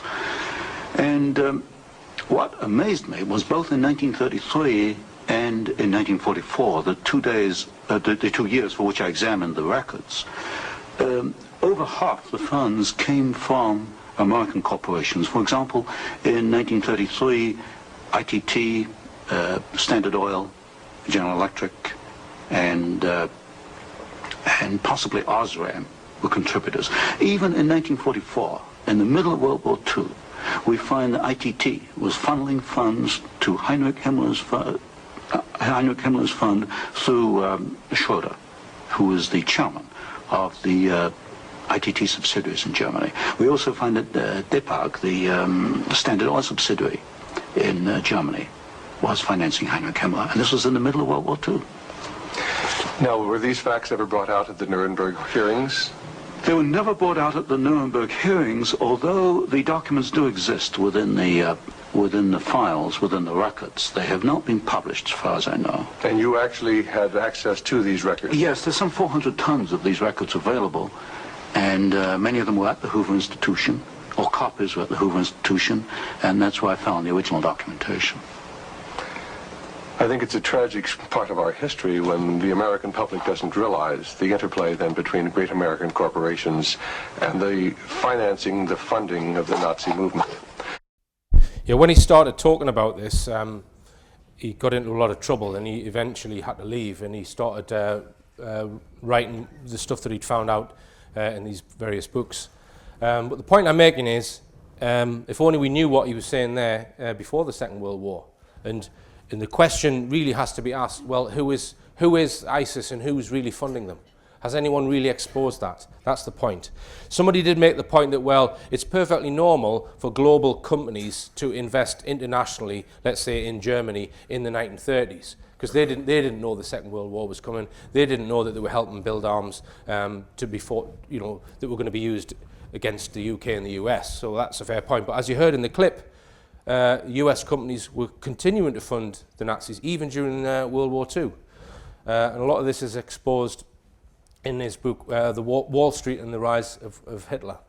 Now, while we're on this subject of Second World War, you may have seen Dr. Nick Kollerstrom featured on my show, and his book, in my opinion, is the most important or the most accurate book on the London bombings. That's a book called Behind the Veil of 7/7, Terror on the Tube. Now, he's written this new, very controversial book called Breaking the Spell about the Holocaust and Auschwitz. And he asked me, you know, would I interview him on Richplanet for it? And I said, well, people said to me, don't touch that with a barge pole, Richard. It's far too controversial. I'm just going to make one point. I'm not putting this up because I agree with the findings in it or I agree with what Nick Kollerstrom says in it. One of the central points in this book, and Dr. Kollerstrom has done a lot of research into this, he's very knowledgeable on the subject, is that nobody in World War II in the concentration camps was killed using cyclone gas or cyanide. According to Dr. Kollerstrom, that was an invention. Very, very controversial, obviously, and that's why I haven't interviewed him on it. And I'm not saying that I agree with it. But what I said to him was, I says, look, Nick, I'll interview you if I can find someone, a World War II expert, who can sit and argue the point with you, and I will host the discussion as an independent person. I can't do fairer than that. Now, I put an appeal out on the show asking for experts on World War II. Can anyone refute the claims in this book? No one's contacted me. I've asked all the audiences on this tour if anyone has that expertise or evidence to show that the claim is true about cyanide being... there's other claims in here as well. No one came forward. So I emailed the CST. This is quite a while back. I emailed them. This is the organization that protects the Jewish community and looks out for anti-Semitism and that kind of thing. I was told that this would be the best organization to approach. I said, could you provide someone either to refute the claims in the book or do an interview with Dr. Kollerstrom, or do you have a comment on it? I emailed them twice and I've never heard from them. So the point I want to make is that no one so far has come forward saying that they can refute the claims in this book. Nick says you won't get anyone. Right? He's confident of his research. But like I say, I'm making that point because I've not been able to get anyone to refute those claims. Okay. Now, in my last lecture, I spoke about false heroes and role models, and these are people in the mainstream media who are promoted in order to influence and control people's minds with regards to science, alternative politics, or celebrity. Now, one of the names which came up that people voted for as a fake hero is this guy. Anyone know what this guy's name is? Stephen Hawking. Anyone know who this is? Stephen Hawking. Let's put them side by side. Anyone care to guess how old the guy on the left is? Shout out an age. 50, 70, any more? 73. The guy on the right, give me an age. 60, 35. Let's put the ages in. This is Hawking, age 40 in 1982. This is Hawking in 2007, age 65. This is a recent image of Stephen Hawking and his teeth. Now, I said in a previous lecture that I didn't think that they were dentures, that they've got to be real teeth. Dentists wouldn't give you dentures like that. So if you compare it with a much earlier image, his bottom teeth seem to be ground right down to the bone. So my comment was, did his teeth grow back? Now, I have been contacted by a dentist who reckons that the teeth on the right, they might be dentures. He's not 100%, but he says it's possible. Let's look at these two images. Do you believe they are the same person? Look carefully. Look carefully. The one on the right is much more recent. The one on the left is, I think, from probably the late 70s or early 80s. Here's Hawking in the 60s, 70s, 80s. This is him now. Do you believe that is the same person? This comes from a paper by Miles Mathis entitled Stephen Hawking Died and Has Been Replaced. Now then, which I find persuasive. I've been downloading hundreds of images of Stephen Hawking trying to find further evidence about this. But for me, this is the most strongest evidence, what I'm about to read you. Hawking has amyotrophic lateral sclerosis, also known as Lou Gehrig's disease. The average survival time for ALS is 4 years. When Hawking was first diagnosed in 1963, doctors gave him 2 years to live. Hawking has had ALS for over 52 years, which is a record by many decades. Jason Becker is the only person I have heard of who has lived more than 20 years with the disease. So there is about a 3-decade difference between the longest survivor and the second longest survivor. And yet, here we are, 52 years later and counting. It appears the real Hawking did beat the odds and live for about 20 years, but at some point he was replaced. I have no proof he died, but I assume that is why they replaced him. He was a very useful public relations entity for physics, and they didn't want to lose him. So there's your reason, yeah? Let's assume it's true. You can see why they might do it, because we know, if you watch Richplanet, that there are things in science which have been covered up. Cold fusion technology, free energy technology, directed energy weapons, possibly anti-gravitic propulsion systems, all kinds of things, right? So if you're going to keep that type of thing covered up in physics, you're not going to want real scientists investigating those things and talking about them, right? So you can see a motive there. And this guy is treated like a god. No one can question Hawking. He's far too clever, isn't he? Stuff like this. Shit. So we're going to finish with a message. My name is Stephen Hawking. I would like to ask you why nobody seems to challenge anything in the media about me. Why do people believe what I say without question? Think about that for a minute. What is it about me that makes me so genuine? Why do people believe in me? Am I the ideal person to use as a puppet? Believe none of what you hear and only half of what you see. Thanks for listening to part 1. Join Richard D. Hall in 20 minutes for part 2, when it will all be getting very bizarre. Thank you.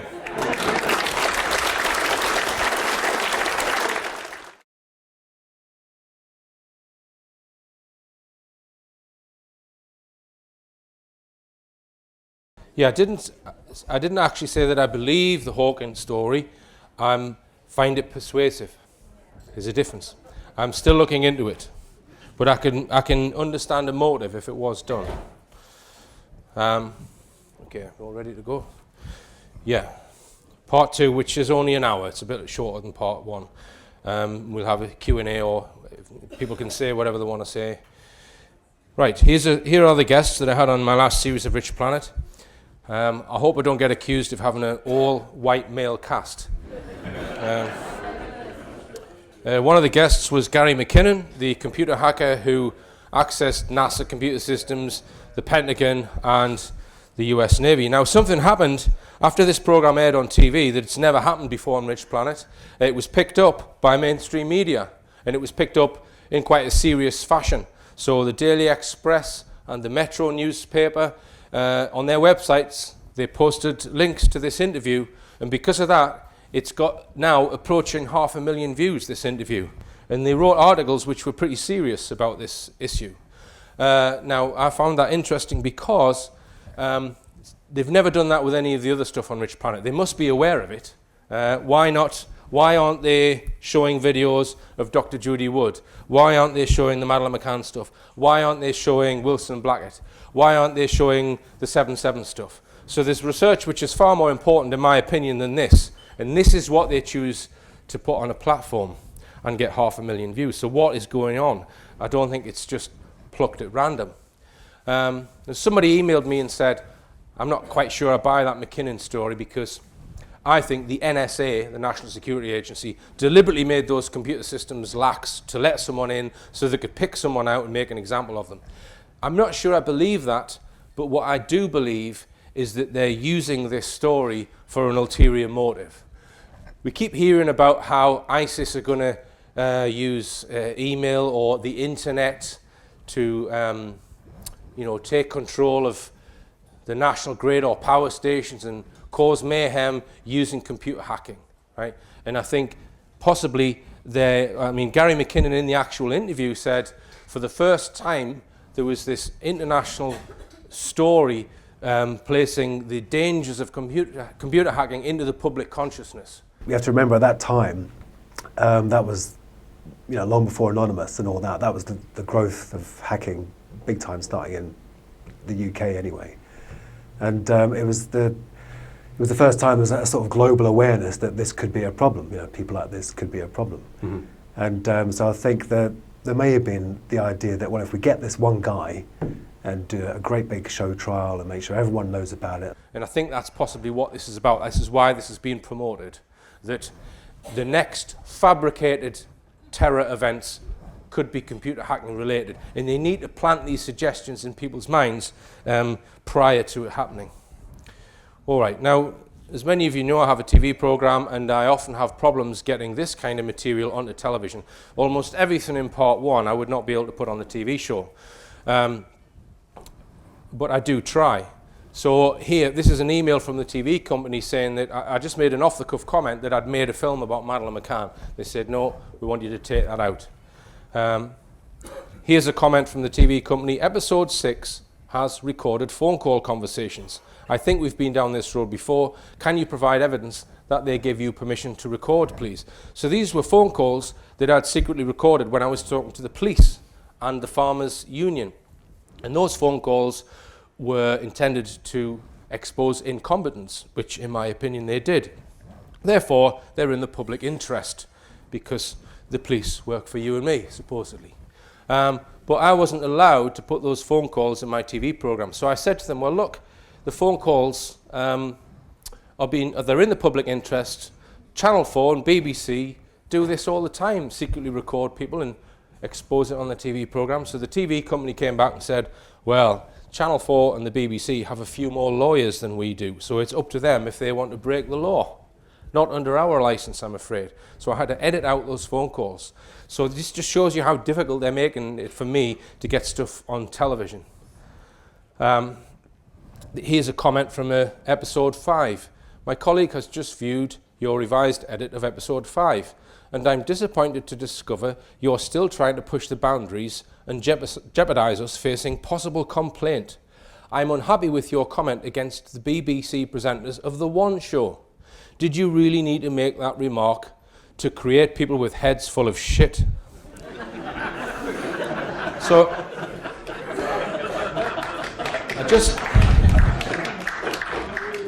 I just made an off-the-cuff comment talking about mainstream media and how it creates people with heads full of shit, and I put that picture up for a second.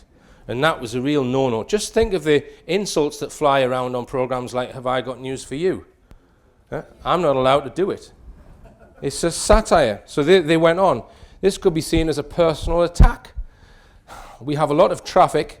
So they're admitting that Richplanet is starting to get a lot of viewers. We have a lot of traffic, and I seriously don't have the time to keep going backwards and forwards with you on compliance issues, which slow down our operations. If you want to broadcast this kind of work, you need to do so under your own broadcast license.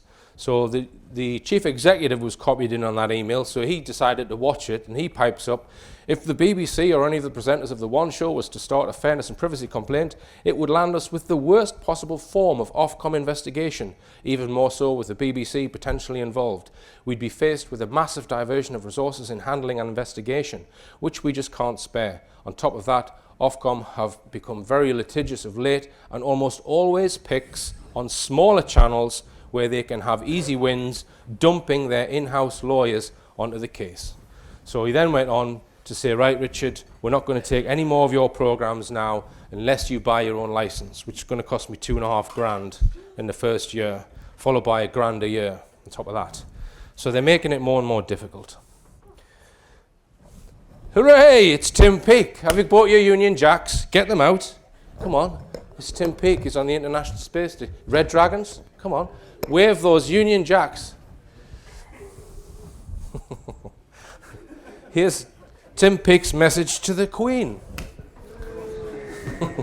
Here's Tim Peake launching the start of the Six Nations Rugby. If only we had as clear video images of that on Apollo 11 and the moon landings, we might know what the fuck happened.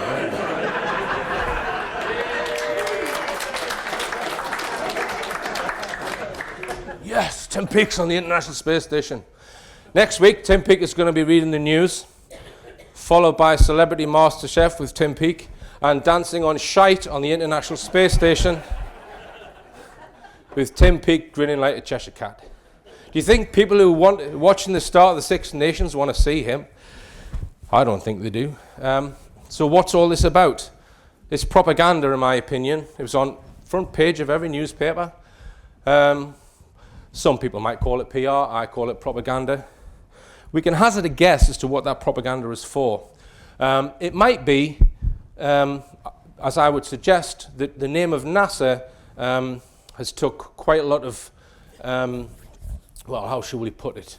Many people are questioning NASA and whether they have told the truth about their various Apollo missions. The moon landings, yeah, never a straight answer. And I think that group has grown immensely over the last, say, 5 years. So I think this could be an attempt by NASA and other agencies to promote the whole issue of space travel, and in particular what NASA were doing with the Apollo missions in the 1960s and 70s. But let's just remind ourselves, right? The ISS, where Tim Peake is 400 kilometers above the surface of the Earth. The moon is 363,000 kilometers above the Earth. So if we enliken that the Earth is in Merthyr Tydfil and the moon is at London and take the same relative distances, Tim Peake has only travelled 327 yards. He hasn't even reached the A470, folks. Right? He's not really that far into space. Yeah? He's not. Going to the International Space Station is a completely different kettle of fish than getting to the moon and back, landing on the surface and coming back alive. Totally different. Now, one of our guests was Carl James in the last series, and he spoke about the moon landings, and in particular, Stanley Kubrick. Now, Stanley Kubrick was a pioneering film director in the 1960s, 70s, and 80s, and he worked with various cinematic techniques where you could film indoors but make it look like some massive landscape. And a lot of people think that he was used to provide the sets of alleged faked moon landings. Now, I do find that this subject is very good for starting fights with. If you want to start a fight in a pub, get everyone talking about the moon landings, especially if you've got each side there in the bar. So we did a whole program about the Stanley Kubrick, and the more you dig in it and the more you find out, the more plausible it gets, in my opinion. All right? Okay, now one of the people that Carl James spoke about is Bill Kaysing. I think Bill Kaysing is probably the first person to suggest that Stanley Kubrick might have been involved. Bill Kaysing was a technical author. He worked on various technologies that NASA used, so he had a good knowledge of the space industry, and he wrote a book called We Never Went to the Moon. We spoke about this book on the programme. Now, after this programme aired, I got an email from somebody with some new information. And I asked Carl James, I sent him the information, I said, did you know about this? He said, no, I didn't know that. Andrew Johnson didn't know either. So I'm going to give you this information, share it with you today, which was as a result of putting this out on the internet. It's an Italian researcher. Now, just before I go on to that, how many of you are familiar with this film, Capricorn 1? Yeah? Now, let me just fill you in on the plot first. This film is set in the near future, and it's about a manned mission to Mars. So in the film, we've got the rocket on the launch pad, and we've got the sort of vice president is there watching, getting it ready to take off. And just before the rocket takes off, someone pulls the astronauts out of the rocket, sticks them on a plane, and they get taken to a secret hangar. And then they're taken out of the plane, and in the hangar is this Mars set, right? So the guy in the suit there who works for NASA, he says, look guys, he says, if we put you in that rocket to Mars, you would not come back alive. Our technology is nowhere near ready enough. But we don't want to say that to the public. We don't want even to say that to Congress. Because if we admit that we cannot do this mission, it's going to affect all future space missions. We're going to get our funding pulled. So what we're going to do, we're going to fool everyone. We're going to fake this one mission to Mars, and then our funding will continue after that, right? So the NASA guy there in the suit says to the astronauts, I want you to put your spacesuits on and prance around this film set, and we're going to fake the mission. And the astronauts are standing there saying, no effing way, all right?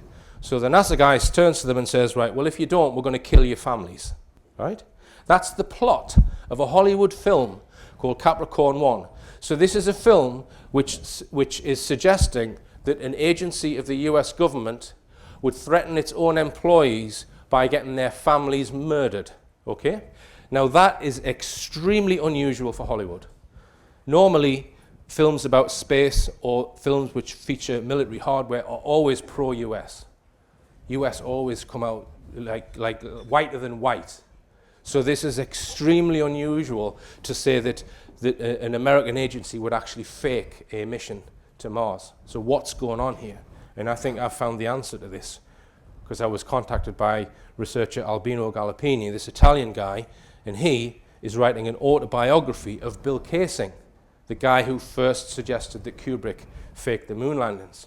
This is what he wrote to me. He said that in 1977, that's the year before Capricorn 1 was made, Ruth and Bill Kaysing bought a caravan in Las Vegas for the sole purpose of being a mobile office for developing a screenplay inspired by the book We Never Went to the Moon. For this purpose, the Eden Press, which had published the first edition of the text, hired screenwriter Ken Rotkop, entrusting him with the task. They all worked hard, assisted by Bill Butters, who felt certain of being able to be funded in the project by Sir Lou Grade, a famous Ukrainian-born, London-based film producer. So Bill Kaysing had got a screenplay ready, which was almost identical to Capricorn 1, but it was going to be about a faked mission to the moon, and it was going to tell the alleged true story, exposing the whole lie about the moon missions. That's what the film was going to be about. But in that precise period, producer Paul Lazarus with director Peter Hyams produced a movie whose plot traced in a stunning way their screenplay, with the only expedient difference that the simulation of space travel took place on Mars instead of the moon.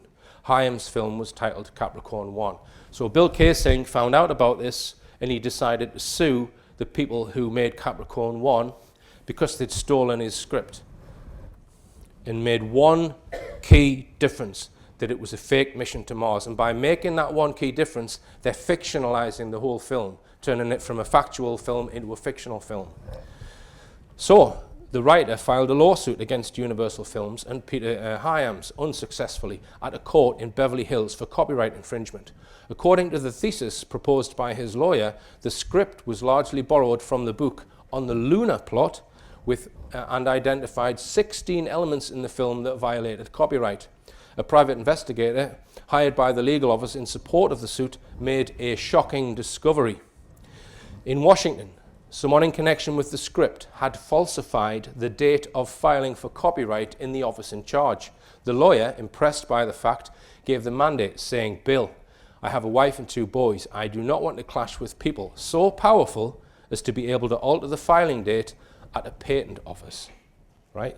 So according to this, what they've done, they've nicked Bill Casing's script, they've changed part of it to say, right, it's a fake mission to Mars. They've filed the copyright of that script, and they've falsified the date so it predates Bill Casing's script, and then they've made the film. And that prevents him from ever making that film exposing the alleged truth about the moon landings. All right? Because if he did make his film, they could say, well, our film came out first, so you are breaching our copyright. All right? Now, if you watch the film, with that in mind, it sheds a whole new light on this film. And it tells you why they would have such a negative plot in a Hollywood film about NASA. And there's a scene in the film where you've got all the operators there, that they're supposedly tracking the mission, and you've got the guy in charge, and one guy's looking at his screen, and he works out that it's not what they said it is, and he keeps coming to him saying, look, there's something wrong with these figures. The communication data is all wrong. It should take much longer. And he just sort of tells him to go away. And that guy then ends up getting murdered in the film. Okay? So I think that's very interesting. You've got to ask the question, assuming all that's true, you've got to ask the question, why would they go to such lengths to do this? Yeah? And it's little things like this that add up with regards this subject. Now, after I did the interview with Carl James, there was more information came out about Stanley Kubrick. Well, disinformation actually. I'm just going to go through it because again it's quite interesting. In December the 15th, 2015, there was a video came out online which was purporting to be Stanley Kubrick. So Stanley Kubrick died in 1999, and this video was supposed to be him about 3 or 4 days before he died. And in the video, he's saying, well, yes, I was involved in faking the moon landings. It was me. It was President Nixon's idea. I didn't really have much choice in it. I have been trying to tell the truth about it, blah, blah, blah. Right? And it looked very much like Stanley Kubrick. And a lot of people believed this video when it came out. And they said, yes, we've finally got the proof. We've got Stanley Kubrick on video admitting that he was involved in hoaxing the fake moon landings. But not long after it reached the internet, someone else put a video out showing the whole film, proving that it was not Stanley Kubrick. Now, there's somebody called Jay Weidner, who's a moon hoax researcher, who has tried to explain what's actually happened here. He reckons there's a group within NASA who put out disinformation like this, because what this would have possibly been intended to do would be to sit around the internet for, say, 3 years, suck more and more people in, and then at some point in the future then discredit it, thus discrediting the conspiracy. But he reckons there's also another group behind closed doors of white hats, people who want the truth out, and they've released the full video online to actually discredit the first one. Now there's another piece of disinformation came out on the 15th of January this year, a film called Moonwalkers, and this film has its central plot where they have to go and find Stanley Kubrick because they need him to film the faked moon landings, but it's done in a very slapstick, comedic way. And if you were to get a young person to go and watch this film, and then when they come out of the film, tap them on the shoulder and say, well, actually, I think Stanley Kubrick did fake the moon landings, they'd probably laugh at you, because they know the truth because they've watched this film. Yeah? So it's disinformation aimed at the younger audience. This is disinformation aimed at your more hardcore conspiracy type person. But they're both pieces of disinformation about Stanley Kubrick and the moon landings. So what's going on here? Well, there's a guy, Bart Zabrell, who made these 2 films, which I recommend you all watch. Go and watch them if you haven't seen them. A Funny Thing Happened on the Way to the Moon and Astronauts Gone Wild. Bart Zabrell claims that Stanley Kubrick put an affidavit in his will when he died that was only to be opened so many years after his death. And we can only assume that that affidavit is him admitting, yes, he was involved in these moon landings. Because if you do believe that, many people claim that all of the clues in the film The Shining are him doing his level best to try and tell people, something that he was told not that his life would be at risk if he did spill the beans, but he's trying to do it kind of surreptitiously in this film. So Bart Zabrell, as I said, reckons he's written an affidavit. Now we can hazard a guess as to how many years that affidavit has to run. Let's just say it was a 20-year affidavit, and he died in 1999, so by 2019, on the anniversary of Kubrick's death, there's going to be this piece of paper comes out, signed by him, possibly saying, yep, they made me fake these moon landings, all right? That would explain why this disinformation is coming out now, 3 years in advance.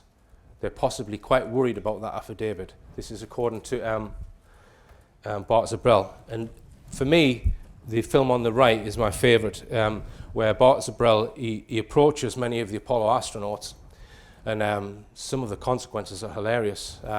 He asks some of them to swear on the Bible that they walked on the moon or they orbited the moon. And for me, the Buzz Aldrin one is the most revealing. If you haven't seen it, please watch it. He says, he gets into Buzz Aldrin's office and he's sitting there doing an interview, and he says words to the effect, look, Buzz, I've got footage here. This is where they're faking the shot of the Earth in the window. He says, I've got footage here which proves that you didn't go where you said you did.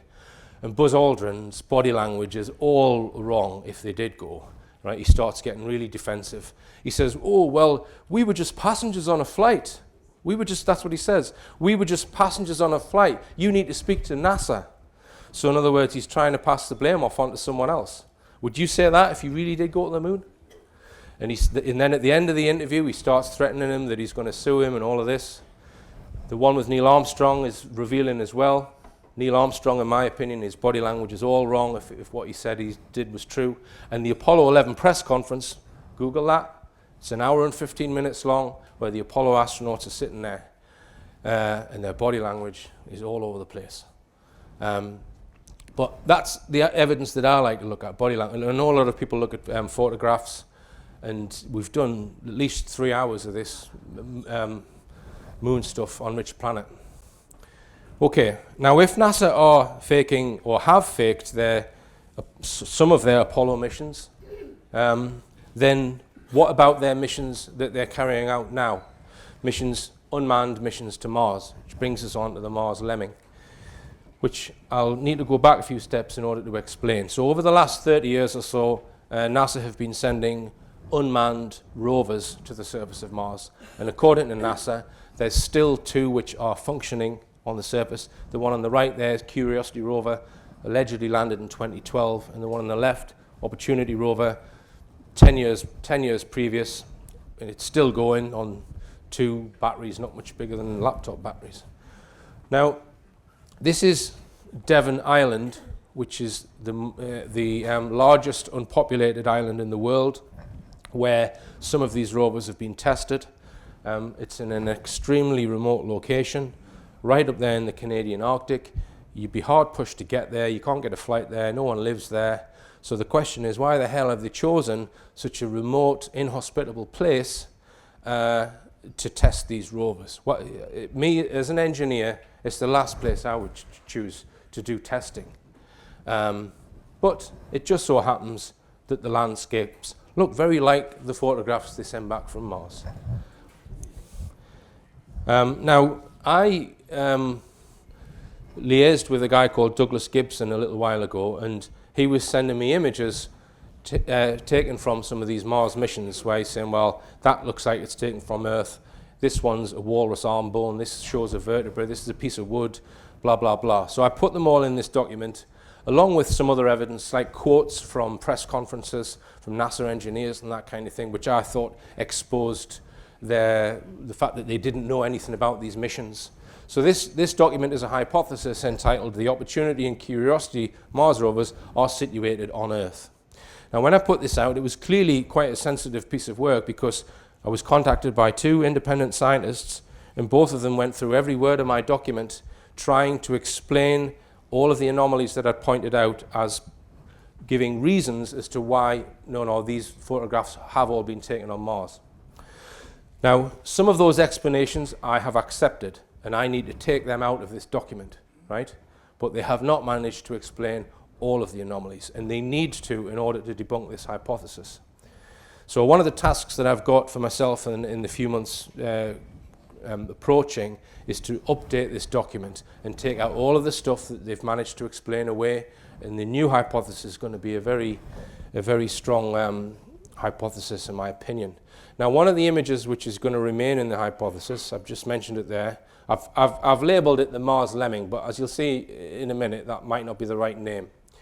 So this is an image that NASA put in their archive on the 4th of October 2012. So if we zoom in to it's there, those couple of rocks there, we zoom in there, this is what we see. So in the hypothesis, I've said, well, that looks like some sort of rodent, and native to Devon Island are Arctic lemmings, where they've tested the rovers. So I'm proposing this could be an Arctic lemming, and if it's an Arctic lemming, it can't possibly be on Mars because the atmosphere is less than 1% of the Earth's, and no animal like that would be able to survive. So we're saying this is possibly an Earth photograph, not from Mars. So both of these scientists said, well, no, actually, it's a rock that you're looking at there that just looks like a rodent. So I'm going to read some of the comments from this scientist. He went through the whole document and made these comments in red. So I'm going to read his comments. This is how he dealt with the anomaly. He says, it's a rock or dead. Panoramic image PIA 16918, commonly known as the billion pixel view, shows the same position from the other side after Curiosity has entered rock nest. By comparing rocks in the original, the place where the rat is can be picked out, and there is a rat-shaped rock. Actually, it's two rocks with a small gap between them, without any of the shading that makes it look like a rat. PIA 16204 was taken on the 20th of September 2012. The section of PIA 16918 containing the back of the rat was taken on the 24th of October 2012. The rat, therefore, either sat in the same place for almost a month, is dead, or is a rock. Another possible explanation is that the rat sat in front of a rat-shaped rock, but he's getting sarcastic now, okay? Yeah. Which is fine, that's fine. We like sarcasm. So what he's saying is there's another photograph, billion pixel view of the same rocks taken a month apart from a totally different angle, and you can see it's just a rock, not a rat. So let's zoom into his image. So here's our anomaly in our original image. So he's saying that this rock here is that one, which you can tell by these ridges. And he's saying that one, which is kind of standing up off the ground, is this one. So you draw a line between the two, and he's saying this is the group of rocks in question. And his arrow there is pointing to what he says is the nose of the rock, and he's saying it's that rock and that rock, which from the other angle just look like a rat. Here's another image here. He's saying that there's the tip of the nose and there's the back of the rat. So now, in my last lecture, let's just identify the rocks as he has identified them, right? What he's saying is that rock there is this one, and that this rock there is this one. So this object here is those two rocks seen from another angle. Now, in my last talk, I said, nah, I actually think that rock there could be that one, and that this object is in addition there. It's not; these two rocks are not making up that object. But I've since been contacted by another researcher, a Dutch guy, who spent a lot of time looking at these images, and he reckons that the scientist has misidentified these rocks, and I think he's probably correct, because he says that rock there is actually this rock, and that rock there is that rock. So the object here should be in between there. Let me just show you some of his analysis.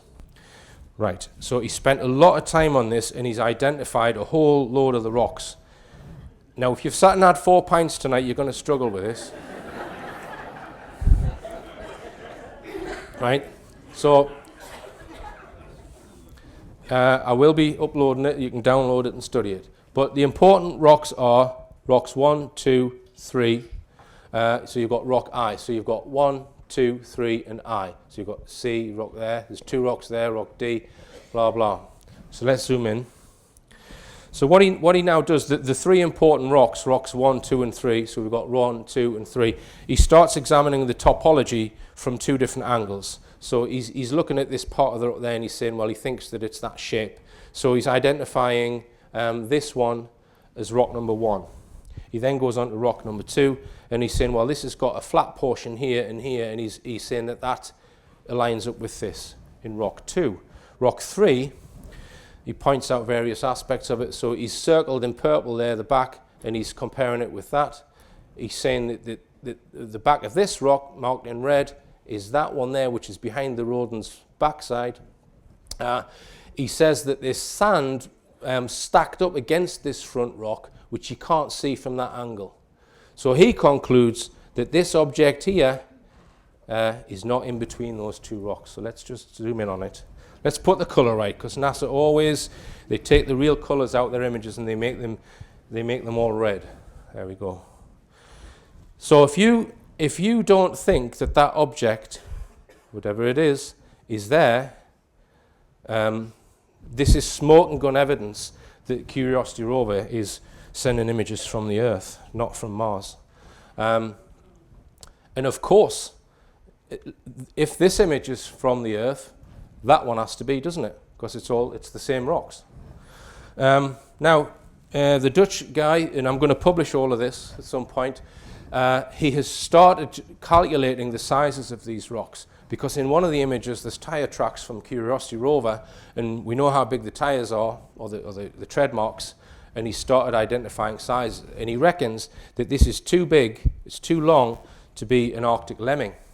Now, one of the other places that the rovers were tested was the Arizona desert, and native to the Arizona desert are prairie dogs. So he actually thinks it's a young prairie dog in the image that we see there. So these are possibly coming from the Arizona desert, not the Canadian Arctic. Now, there's other images that they have not managed to explain away in my hypothesis. The other one is this one on the right. This is many experts agree that this is a fossilized crinoid of one of these that you find in many locations around the Earth. And I said in my last talk that what I think is going on is that there is a group who's in on the conspiracy, who they may be steering a rover around somewhere and allowing images to go back to NASA, but the majority of the team at NASA, I don't think, have a clue. So I think the team, they've allowed that image to be transmitted without knowing what it is. And then NASA have printed it out, they've stuck it on the desk of a geologist, and he's jumped up and down and said, we've got a crinoid on Mars, but they've never held a press conference on it or announced life on Mars. Because this is not a plant, it swims about the sea. And why haven't NASA announced this? Brian Cox says things like, we might find life on Mars. We might find microbes on Mars. Look, in NASA's own photographic record, they already have, but they've not announced it. And that's because I don't think it's been taken from Mars. All right then. And that's possibly a misnomer then. It's not a Mars lemming, it's an Earth prairie dog, possibly. Right, we come on to the subject of animal mutilation. So I'm going to show some images of mutilated animals, and I'm sure many of you know about this subject. If you're sensitive to seeing images of animals being mutilated and human beings, I'm going to show, please leave the room now, come back in about half an hour. If you're not familiar with this subject, that's because mainstream media, there's a blanket ban on reporting this subject accurately. I'm not aware of any article that's been in the mainstream in the UK that has accurately reported this phenomenon. There has been articles in Argentina. So what this phenomenon entails is that animals, including horses, cows, sheep, rabbits, are found with peculiar surgical incised holes on their bodies, and tissue and organs are removed from inside, and often exsanguination, so all the blood is gone. Common injuries are rectal core, so the rectum is cored out to a certain depth. The skin around the jaw is removed, and various other injuries such as removal of ear is common. But out of the thousands of cases in many different countries, as far as I'm aware, no one's ever been seen, caught or convicted with this phenomenon. Now then, I'm going to talk about a case that we made a program about a particular horse in Syston. So this is in Leicestershire, and it occurred on the 8th of September last year. So as I said, we made a program all about this. And what I'm going to do is I'm going to run through quickly the information that we put out in that program, and then I'm going to give you some information that I wasn't allowed to put on the TV show, which consists of some telephone calls.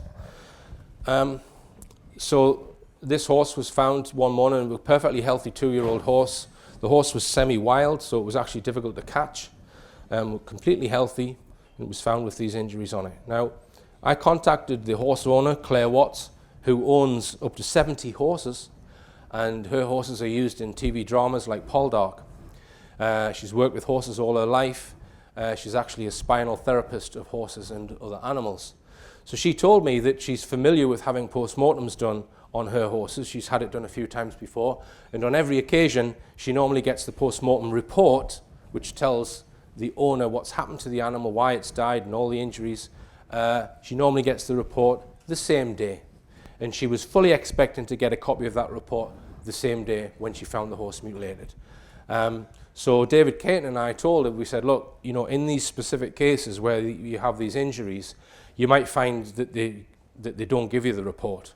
And I think she was a bit confused at that statement. She didn't understand it. I then directed her to a film that I made in 2010 about a case in East Sussex, which was very similar to her horse mutilation. And she was quite gobsmacked by it. She said, wow, this is incredible. It's the same age, the same breed type, very similar injuries, 200 miles away 5 years ago. What's going on? So she was that impressed by the film, she showed it to her father and her partner as well. So she was quite open-minded on it, and she was happy to give myself and David Caton a copy of that detailed post-mortem, which would have given us a lot more information as soon as she was given it. All right, so here's some detailed images that she supplied. This is exactly where it was found in the field. There's a classic jaw strip, and eye removal is common. There's another angle of this incision, which David Caton reckons that there's actually 2 incisions within the incision from which tissue has been removed. So you can see there, these 2 holes, that they're further incisions within that incision. All right, now one of the things that she was told is that there was massive trauma to the neck. You can actually see it there in that image. So David Caton believes that there's been tissue removed from there through that hole. So I'm just going to show you a short video clip which describes the state of the animal. She then rang a very good friend who was a veterinary surgeon and sent her pictures which she took on her phone. The veterinary surgeon said it's her professional opinion that it had been done with a very sharp implement. She also said that she could not get her head around it because she has looked and looked at the pictures, and the thing that is driving her mad is the lack of blood. She said the only explanation she could think of was if there was a strangulation of the gut, i.e. a bad colic. But if this was the case, Claire couldn't understand how there was still no blood when the horse was eventually moved. The injuries or procedures on the horse included a jaw strip, an extremely clean 5 to 6 inch diameter incision resulting in the removal of the ear, excision of the horse's chestnuts, which are small lumps on horses' legs. Hair had been cut and moved in tiny segments. The anus and vulva were badly swollen. There were small lacerations on the stomach, and the teats underneath where the milk bag would be almost looked like they'd been cut off. There were very tiny lacerations under the tail. The hair on the right side of the animal on which it was lying was laying the wrong way and ruffled, indicating the horse had been dragged. However, there were no drag marks on the ground anywhere near the horse, only drag marks some distance away in the middle of the field. There was no blood anywhere around the horse and nowhere in the field, which was searched vigorously by about 10 people. When the horse was eventually taken into the lorry, it was dragged 10 to 15 feet, but there was still no sign of any blood. Note, as in most mutilation cases, the items that were excised could not be found anywhere at the scene. Right, let's just press this point about the condition of the ground where it was found. You can see there where it's lying. Now that grass was very, very damp and soft. These animals are very heavy. If that animal had been dragged into that position, there'd be quite deep grooves, drag marks, leading to where it was. There's no drag marks around the horse. But on this side of the horse, all of the fur was facing the wrong way, indicating that it had been dragged at some point, but not dragged into that position. So 200 yards away in the middle of the field, there was drag marks where it had clearly been dragged, and there was also impressions where you could see the horse's forelegs where it had been. So it had been dragged to a few different locations 200 yards away, but nothing from 200 yards to where it is, no marks around it at all. So that horse has been placed there where it was found. That's what the evidence is telling you. So it's not some bloke, a single bloke with a knife, nutter, slasher, etc., as they say in the media. There's something far more profound going on here. let's just revisit the comment that there was massive trauma to the neck. This could be very significant and lines up with mutilation injuries from previous cases. After I received the images, I passed them on to David Caton, who had a very close look at them. In his report, he gives his opinions and compares the injuries with the 2010 case, Rascal. I think it is possible that the 5-inch diameter hole about the right ear was cut primarily to facilitate extraction of a number of neck organs further down the neck. There are 2 closely spaced, deeper-looking cavities within this incision. Maybe the unknown organs have been withdrawn via these cavities. A bit like Rascal, but from a smaller, deep hole. This, I presume, could be the cause of the reported neck trauma, perhaps a convenient term for the organ's absence. Maybe this was seen, but not well by initial radiography, hence the claim that they wish to carry out CT scans. If true, it would suggest that they have not, as yet, surgically opened up the neck area in the vicinity of the open wound. I would have thought that a physical inspection would be cheaper than CT scans. Maybe they think it beneficial to examine non-destructively. A CT scan would perhaps prove to them that some advanced procedural method has been applied without the damaging open surgery of the PM. Like Rascal, the mouth, upper lip and muzzle wounds are similar, with the tongue still in place and intact. Maybe brain tissue has been taken via the mouth cavity or via the ear incision. Regarding the swelling of the anal and vulval orifices, I ponder whether it was necessary for them to have the bladder and lower intestines completely emptied for some reason.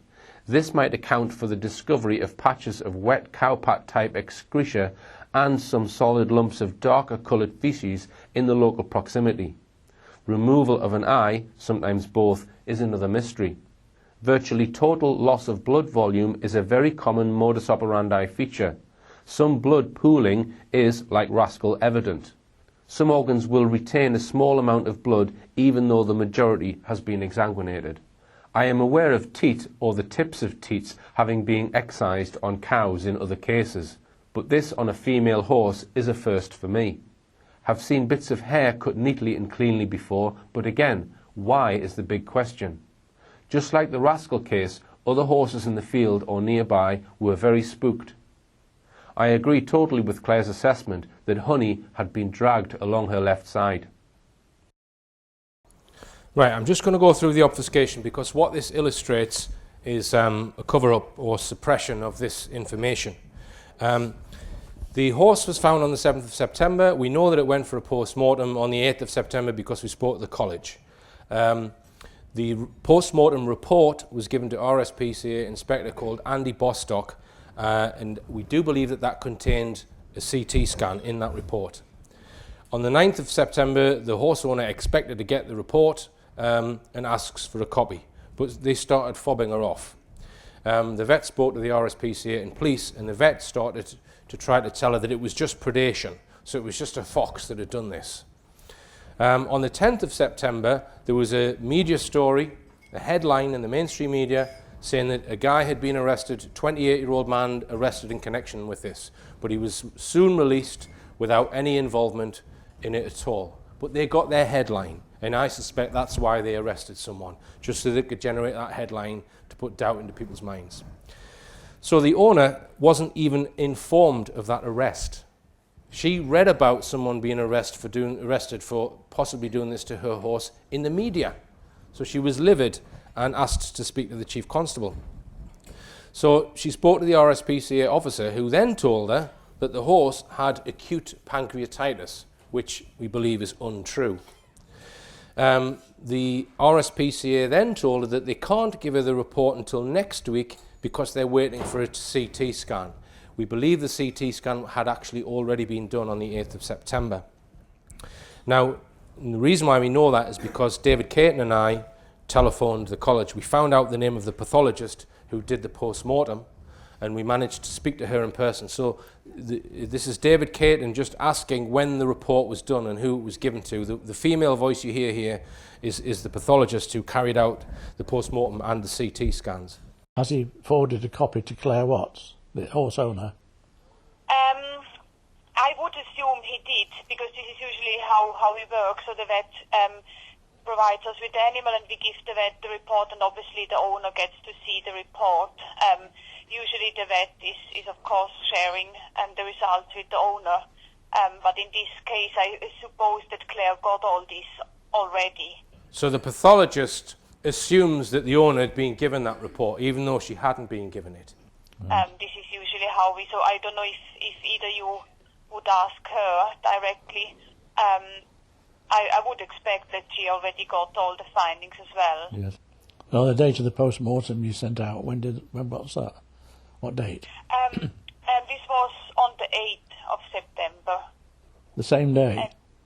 Yeah, and this was Andy Bostock, the RSPCA. Andy Bostock, yes. I remember Claire mentioning him, yeah.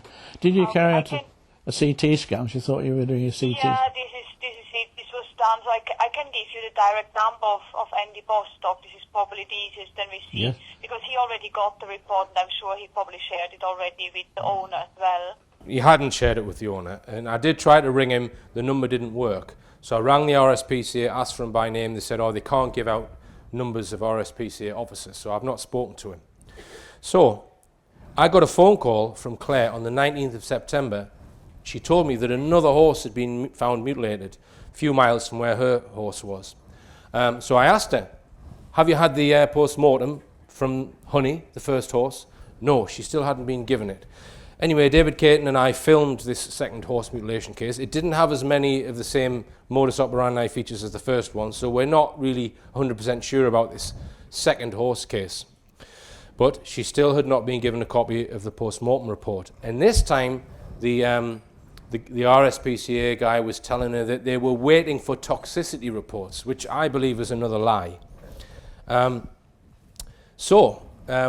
The second mutilated horse was sent for post-mortem as well, and a post-mortem report was generated and given to the same guy, Andy Bostock, RSPCA. So I rang Claire a month later, because she still hadn't got back to me with this report, and asked her, have you been given a copy of the report? No. What excuse are they using this time? Well, this time they told her that they'd made another arrest, and that it was someone who knew her and had like a vendetta against her, and they had bailed this person until the 5th of November, and they couldn't give her a copy of the report until his bail was up. Now, David Caton and I were a bit suspicious of that claim, so we started asking her questions, and we felt that she might have been fed a yarn there with that particular second arrest.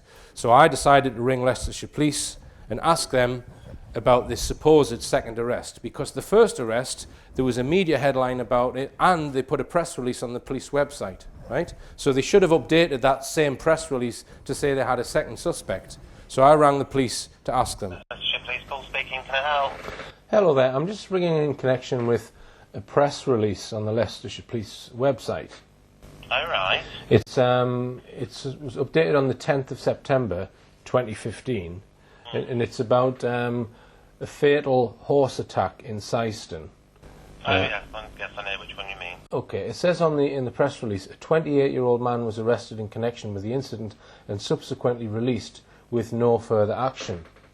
Now, I've been told that that's not true, that someone's been charged and bailed pending an investigation and has been bailed until some point in the future. So I've just wanted to ring and ask whether that statement on the website is true or not. I would say that the 28-year-old man was arrested in connection with the incident, but was found not to have any connection with it. So Right. It was released, and we've asked then if anybody's got any further information to let us know. I mean, has someone else been arrested, do you know? I'm not aware of anything, just bear with me. On the 19th of September, a reward was offered Yes. for it, which is obviously after the other incident, the one that you've seen. Yes. So there's nothing to indicate any further that somebody's been arrested. Right, so you don't think anyone else has been arrested after that first one then? I don't believe so, no. Okay, thanks very much indeed now. Okay. Bye-bye now. So he's checking the police computer system there, so there had been no arrest. Right? Now let's just look at this list. Everything in red there, I believe, was obfuscation. They said it was predation, it wasn't predation. They said it had acute pancreatitis, it didn't have acute pancreatitis. They said they were waiting for a CT scan, they weren't waiting for a CT scan. They said they were waiting for toxicity reports, I don't believe so. They said there was another arrest. As you heard there was not another arrest, right? All of this to try and prevent her, Claire Watts, the horse owner, getting this full report on what happened to that horse. And to my knowledge, she's not received it to date. She certainly hasn't sent me a copy, and she said she promised that she would. Now this follows exactly what happened in the 2010 case. The owner of that horse, you can go online and watch the video from our website, it's called Silent Killers in Sussex, a full hour-long documentary. The guy to date, horse owner, still hasn't had a copy of the post-mortem. So I claim that this points to a cover-up in the UK on this issue. All right, now in the TV programme, David Caton and I discussed some possible explanations, and some people think that some group, whoever that is sampling the environment perhaps by taking these soft tissue organs and blood. My preferred explanation, we discussed on the TV programme, is something along these lines. In medical science, they often use animals as incubators to grow certain things for medicine. So in this particular example, and I'm not saying that this horse was used to make anti-lymphocyte globulin, I'm just giving this as an example. They take cells from a human, they inject them under a horse's skin. That horse then reacts to that injection and grows antibodies right throughout its blood. At some point in the future, after it's grown all of these goodies, those antibodies or the globulin is extracted, and then the antibodies are then injected into human beings to stop them rejecting organs that have had organ transplants. So that's what this stuff is used for, and it's grown in horses. Apparently, I've read that in the 1970s there was one horse that was being used for the entire world supply of anti-lymphocyte globulin. It might have been the 1990s. But this method of using animals as incubators is used for other things. Rabbits are used, I think sheep are used, chickens are used to create things in medical science. So they're using the animal as an incubator. And if you look at the modus operandi features, total exsanguination of blood we often see, and we often see soft tissue organs taken, and that's where the antibodies would reside. That's why I think this is something akin to this. It's not some lone nutter with a knife who can float an animal from one length of the side of the field to the other. It's something more profound or advanced. Now, we often hear about black helicopters in connection with animal mutilation cases, and this one was no different. So I'm just going to show you this clip.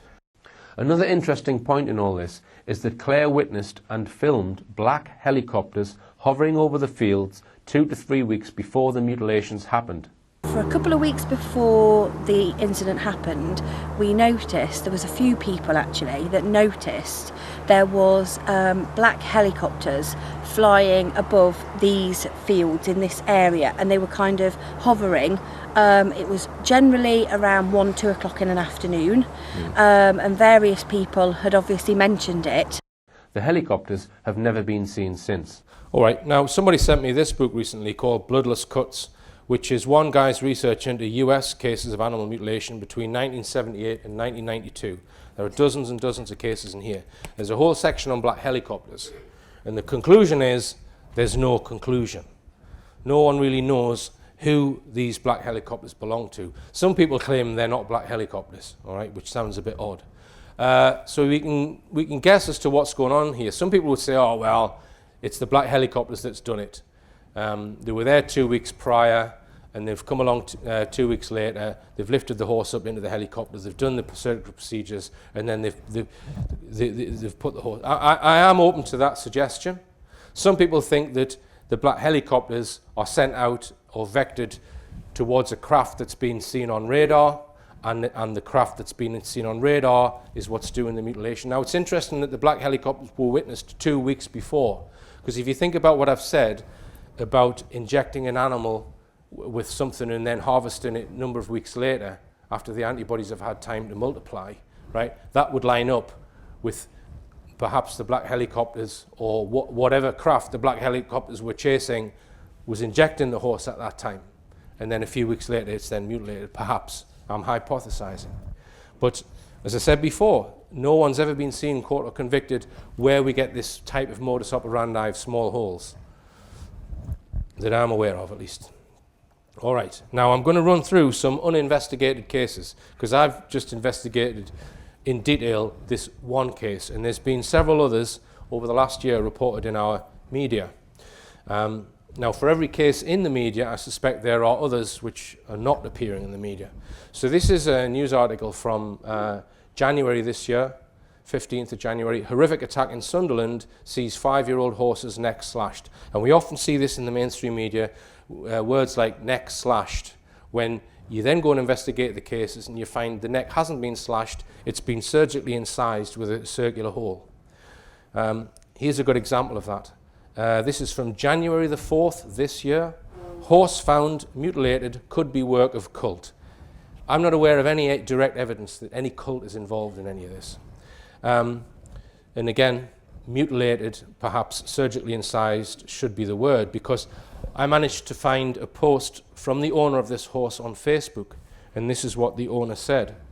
There are some sick fuckers out there. They cut his sheath balls and even cut his bum away, so it had a rectal core, a modus operandi feature. They took his eyes out, another modus operandi feature, left him in the field completely drained of blood, so it's been exsanguinated, modus operandi feature. Okay. This is from November the 19th, 2015, so I'm going backwards in time. 6 horses have their throats cut in savage attack near Pontedarway, not far from here. So I have been meaning to go to Pontedarway to try and speak to the people who own these horses to see if they've taken any photographs. Going back in time, October 2015, police have said the horse found dead in 4 marks died of natural causes after horse ripper fears. Again, they've not caught a horse ripper. Then we go the 8th of September, the case I've just discussed. Again, we see the same language. Horse killed in barbaric blade attack. It's not a barbaric blade attack. It's something far more precise. Here we go, 20th of August 2015, horse dies after sexual assault near New Pitsligo. And it goes on. The 3rd of April 2015, sadistic slasher who knifed a horse and left it bleeding to death is hunted by cops. None of these people, anyone I'm aware of, has ever been seen, caught or convicted. And for every story that I've managed to find in the media, God knows how many there are not being reported. Now here's an article from the New York Times, of all places, from 1993. It says something is wrong in Hampshire, that's England. Over the last 3 years, more than 30 horses have been savagely attacked. The attacks, which actually date back more than 10 years, but are now occurring more often and turning fatal, have happened in open fields and inside stables, in broad daylight and on moonlit nights. In at least half the cases, the horse's genitalia have been slashed or mutilated. Again, slashed or mutilated, surgically incised is probably more accurate. Here's an article from 1992 from The Independent. Full moon attacks on horses and ponies baffle owners. A series of horrifying assaults over the last 15 years has reached a new peak, shocking horse lovers in Hampshire. So that's saying 15 years, so in other words, it's going back to the 1970s. In all of these mainstream stories, they're not really telling you the real modus operandi, right? They're just indicating there might be some nutter. Here is something that somebody sent me from the medieval Welsh folk tales, the Mabinogi. It says, this is from the 11th century, with that he started striking up at the horses. He sliced their lips back to their teeth, and their ears back to their heads, and their tails to their backs, and wherever he could get a grip on their eyelids, he would cut these back to the bone. And the horses were mutilated thus, to the extent that no further use could be got from the horses. The article or this text doesn't say who he is. I suspect they didn't know. Right, so what's going on with these horse mutilation cases? Is it a big psyop, or is it a genuine cover-up? Somebody contacted me after I put the Claire Watts documentary out and said, "Oh, Richard, that Claire Watts is probably a government agent. You've just been fooled by that. They've done that horse deliberately, and they knew you would make a documentary about it, so because they want you to put out information to get people to fear ETs." Oh well, possible, I suppose. But does that mean that all those other cases that I just showed you in the media there, those horse owners were all government agents, just in case Richard E. Hall happens to go and interview them? I doubt it, because I didn't I wasn't given the story of Claire Watts. I had to pursue and find her contact details, all right? It wasn't handed on a plate to me. So I do feel there is a big cover-up on this. And as I said, you never get a proper, accurate assessment or information on this in our mainstream media. I'm going to show you an example of the kind of thing that we have had in our mainstream media. This is a recent recording of a Radio 4 program which features Brian Cox called The Infinite Monkey Cage, where they talk about science issues in a kind of jocular fashion. And there's all kinds of psychological manipulation, in my opinion, goes on in this program. But just have a listen to this. Why, though, is creationism and denial of evolution, that conspiracy theory, that all these people, you guys, are conspiring to advance Darwinism for your own benefit, why is that so prevalent? And I actually think it relates to the phenomenon of alien cattle mutilation. I don't know if you guys even remember this, but back in the day, in the 80s, 70s, alien cattle mutilation was a thing. People were like, what happened to these cows? And who mutilated them? Was it aliens? Was it the government? There was even a bad movie made about it at one point. And a journalist named, I think it was Paul Hitt, for Harper's, went and investigated the phenomenon. And he did two things. First of all, he went out with some farmers, and they actually talked to some biologists, and they observed a dead cow that had died, of whatever cows die of. And they watched as it naturally decomposed, and there were some parasites and some insects that created basically geometrical holes in its carcass that looked like somebody had done it on purpose. Okay, so they've discovered what caused this phenomenon. Then she found, or rather he found, that there was one woman who basically sold books, lectures, tapes about alien cattle mutilation to a credulous audience and made about $60,000 a year. And he said that $60,000 a year explains alien cattle mutilation. There you go. He's talking about Linda Moulton Howe there. Notice he didn't name her. Now, he mentioned a film there. If you watch Linda Moulton Howe's films, they're excellent.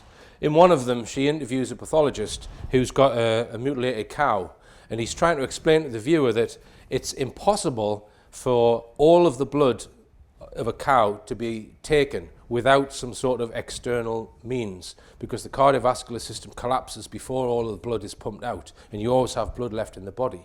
Her work is excellent, and he's trying to slag it off there. Oh, and by the way, he's saying because she happened to make some money out of it, she turned it into a living for herself.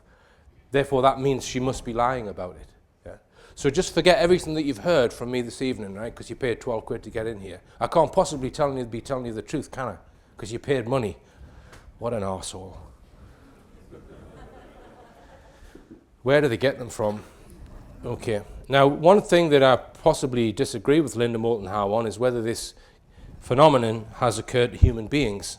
A highly controversial issue, I'm sure you'll agree, because the first question people do ask when they find out about this evidence is, ooh, I wonder if that's happened to people. And perhaps that's the reason why this post-mortem report and the whole thing is suppressed. Now, I made a film all about this a couple of years ago called UFOs and NATO, the Human Mutilation Cover-Up, and I managed to speak to a guy who claimed he was in a black ops unit, and that black ops unit's job was allegedly to fly out in a helicopter after they'd received intelligence following UFO reports and cases of human mutilation. And he claims that in his tour of duty in this NATO-ran team, he witnessed between 35 and 40 mutilated human beings, normally young adults.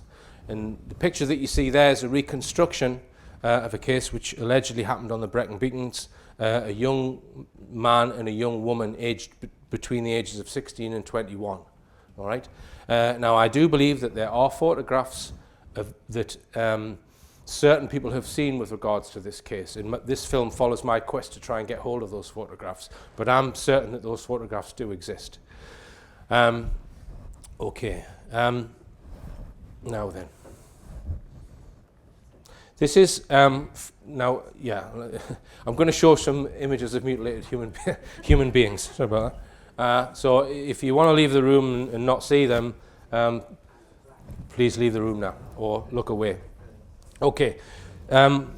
One case that we do have images from of a human mutilation case is from 1988 in Guaraparanga in Brazil. Now these have been all around the internet. They're very well known in UFO lore. And some people have tried to say, well, it's Agent Orange. Some people say the guy was just tortured or the bullet wounds or what have you. But I refer to the post-mortem report where it says, absence of organs in the pelvis and abdominal cavity due to the removal of all viscera with signs of tearing and vital reaction. So it's saying that these holes have been used to extract tissue and organs from within the guy's body. And the same was true of the head. Organs in that area were extracted. And also tissue was taken through the holes in his armpit there. Okay. Now, I was sent images recently of a possible case of human mutilation not far from that case in 2009, a place called Imbituba in Brazil. Now I'm going to show you some images of a girl, a 17-year-old girl. So if you don't want to see it, please, they're graphic, leave the room.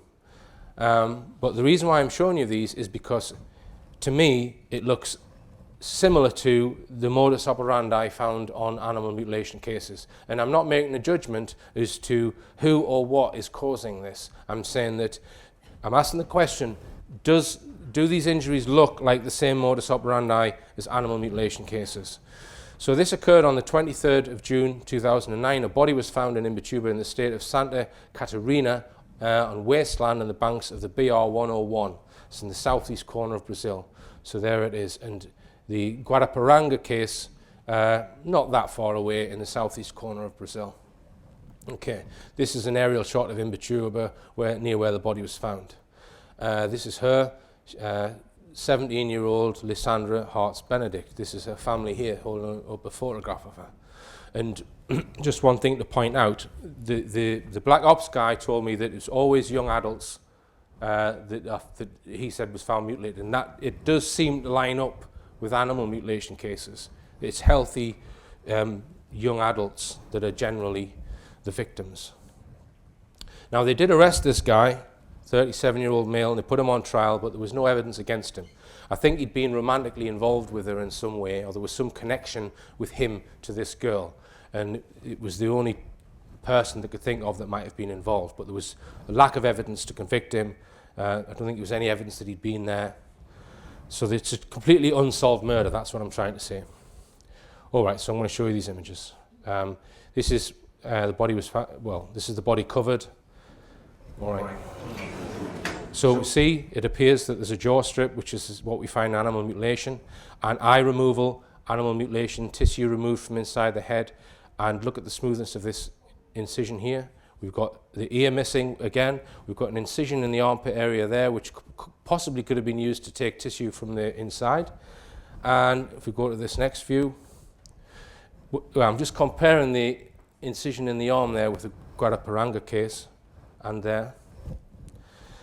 Now in this image, we see another modus operandi feature. Where's the blood? There's no blood on the ground anywhere, which is as if the body's been placed there. And if we look down at the pelvis here, just zoom in there, we see a small hole, which looks very similar to the holes we find in animal mutilation cases. So are there organs missing from within inside there? We don't know, because I've not seen a post-mortem report. All right. Sorry to finish on such a gory note, but you know, it is the unbroadcastable truth, and I don't think I'll be able to get any of that on TV. Now, there are a number of people in the United States who are lobbying the US government to try and get them to tell the truth about UFOs, and they say, well, we don't mind the animal mutilation stuff, we're quite happy to ask for the truth about that, but we have to deny that this has ever happened to human beings. Otherwise, the US government aren't going to open their UFO files if we start talking about this. Yeah. So, but if it's true, it's true. We have a right to know. That's the way I look at it. Yeah. And there are still some leads in that Breckenbeacon case that I'm following.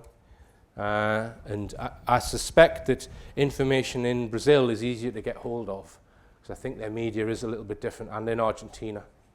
So David Caton and I have been looking at a number of alleged human cases over the years, and we're just compiling a bit of a database on it. Very gory subject to finish on, but as I say, it was the unbroadcastable truth. I'm Richard D. Hall. Remember, believe none of what you hear, including from me. Do your own research. Believe none of what you hear and only half of what you see. I'm Richard D. Hall. Good night. Thank you.